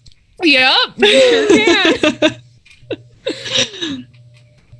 We got the lobster. She's like forgotten her questions completely after the storm is bad. All right. What in the world is happening? Celeste just definitely. I also don't know what's happening. I got distracted, so we're just like, Caldrina's just like muttering to herself, the storm is... Tam's having an existential crisis with learning to trust like Morven's magic and then it not working and then like Tam's usual methods also not working. She's having a time right now. All right, so we'll kind of hand wave. You guys are able to get back into the shore as the storm continues to pick up, and you have to haul that lobster to shore and brace yourselves. cut its claws off. Yeah. Morven's gonna be trying to like shout and ease its pain as it's screaming. You're gonna be fine! Luckily, all the other ingredients are prepped according All to right. the instructions that I've decided. Hazel also gave you instructions on how to prepare this brew. Being expert fisher lady, she's gonna just, remove the claws deftly and... Okay, give me a thing. check. Oh man. I imagine iron because it's an ending. Yeah, very much so. Can I use my spear? 'Cause I'm curious. What is it? Iron in mind? Iron in the mind, yeah. Yeah, I think so. Okay. No. That's 2 minuses. 2 minuses. Okay. The dice were going Dice so are so well. scary. Just keep in mind Storm, y'all. for you guys and for the sake of chat, in the rulebook, it does not say that's a failure per se. It just means I get to pick the consequences. Yeah, So, I in fear theory- it.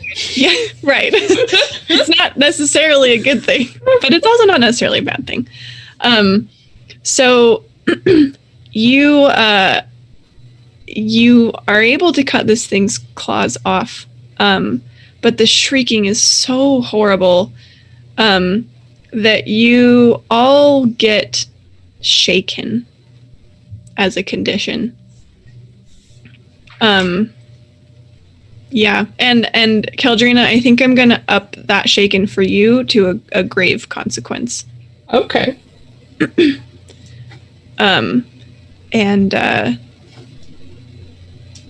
But you get the claws off. You feel like this is not a memory you will soon forget. You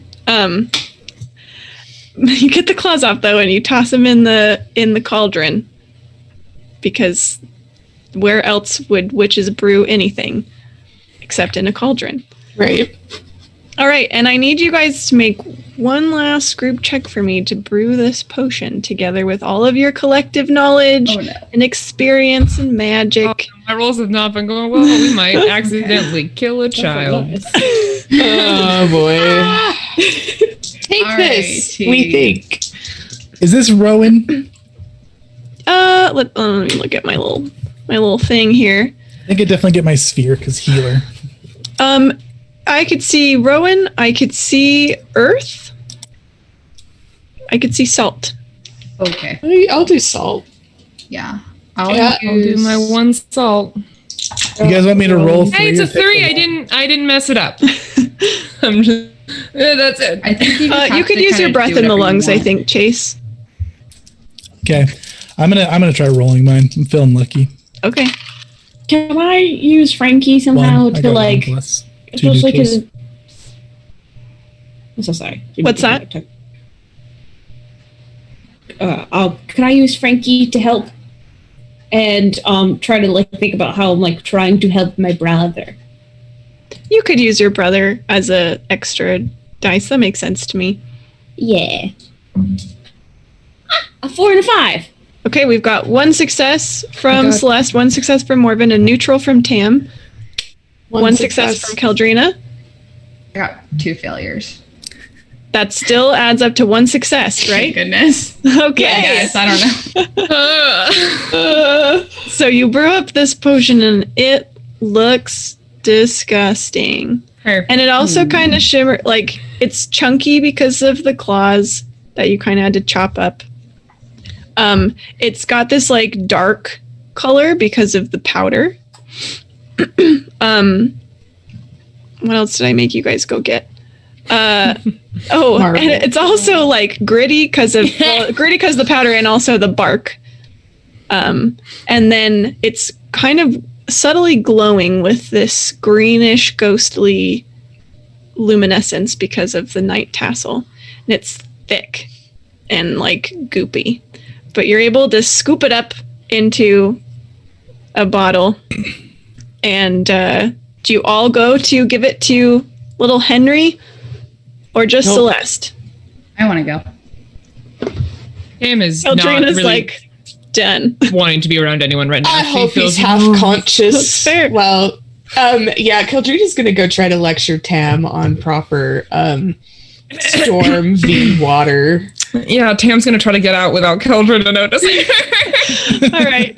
So Celeste and Lucille and Morven head off with Tam kind of trying to slink away while Keldrina is like waving her finger, after her. You get back here, Tam.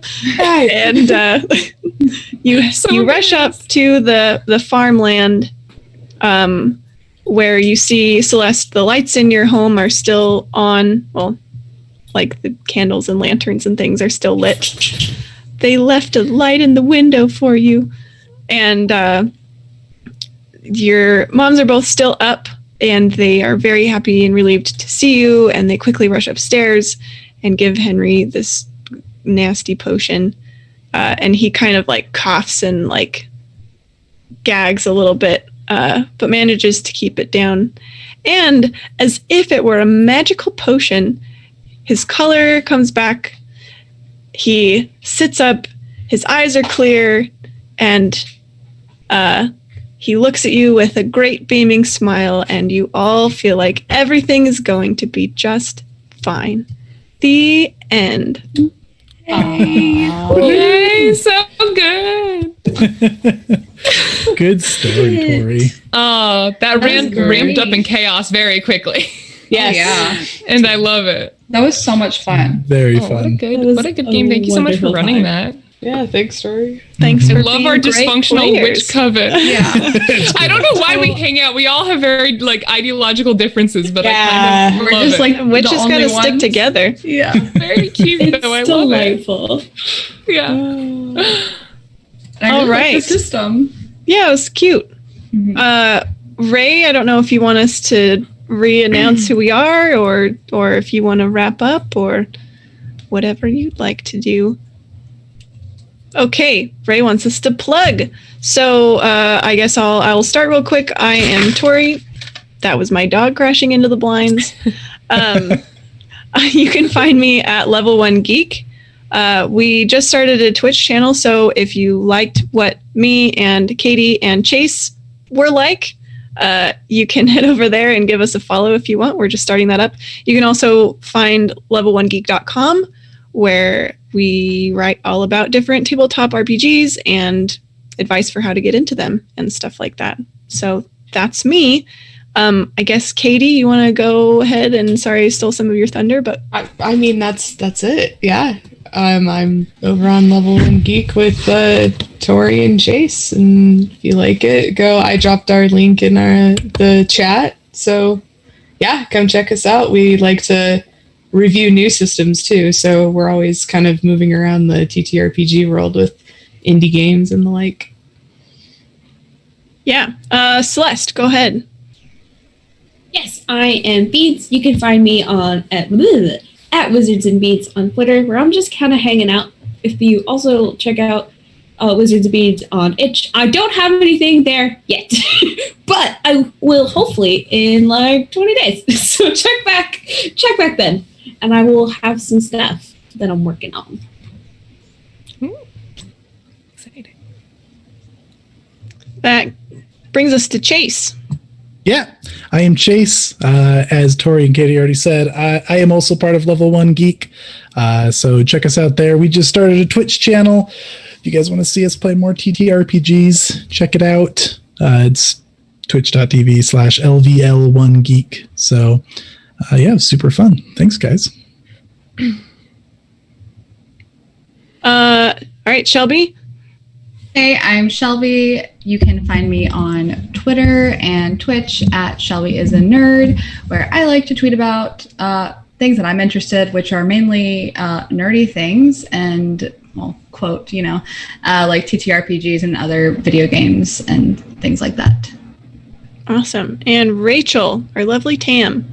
Woohoo. Hi, I'm Rachel. You can find me at Twitter at _Raybird_. I'm also the community manager for a small indie board game publishing company called Resonim. And I stream a lot over there on their Twitch channel, twitch.tv/Resonim. It is my baby, so go follow it if you want to see more of me. We're coming out with the new Game Surrealist Dinner Party, which is going to be hitting retail soon, so keep your eyes out for that. That's pretty much it. Yeah, go follow Resonim because that's basically what I'm doing all the time. Yeah, awesome. Thank you so much for having me. I really appreciate it. And this game was Galére de Sorcières. If anyone wants to go check it out. It's a very interesting system. Yeah. Go be Really great for just like, story-based play. Yeah. Disastrous Witch Coven. It's fine. Which is nice sometimes. But you don't want something so crunchy, Yeah. For sure. Yeah. I definitely love looser systems. Sometimes they're a really nice break from the crunch. Yeah, it was very easy to learn. And a lot of room for experimenting, which is really fun. Yeah. Definitely. Yeah. For sure. And thanks everyone for watching. Yeah. And it was very fun playing with all of you. enjoyed it. Yeah. Y'all were great. I love all of your characters so much. I think like my favorite part was the interaction between Keldrina and Lucille when you were at the like werewolf town. That was such a beautiful, I don't know. It was just a really good role. That was just like the ups and downs of a roller coaster. I loved it. And Frankie the Frog, you were all just great. You're all so heckin' talented. Gosh. Cam and Morven in the storm. That is wonderful. Disaster. I was broken. I was absolutely broken. Whoopsies. You guys are like never gonna stay behind together again. Just out of all the subgroups that could have happened, Tam and Morven were an interesting choice. Yes. Yep, that's what we'll go with. Oh, good stuff. All right. Right. Well, I don't have control here. I think Ray is going to hop back in. You folks did fantastically. Drac already beat me to it in the chat, but yeah, thank you so much for sacrificing a bit of your time to help us out. Thank you so much for the donations. We've almost hit our goal for rain already, which is just amazing. We have so much more content left to go. Take a look at our Twitter and see the rest of the games that are coming up, and we have some incredible guests coming to help us raise some money for good causes. So yeah, keep an eye on our Twitter at Friends Roll Dice. And yeah, anything that you can spare during this fundraiser is super appreciated. We are going to go ahead and spread the love a little bit and go on a raid. So we're going to bring some folks over. Thank you so much for watching. And yeah, we will see y'all real soon. Bye, everybody. Bye.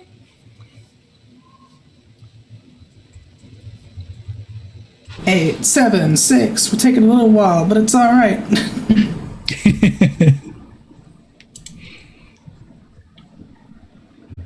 And we're going.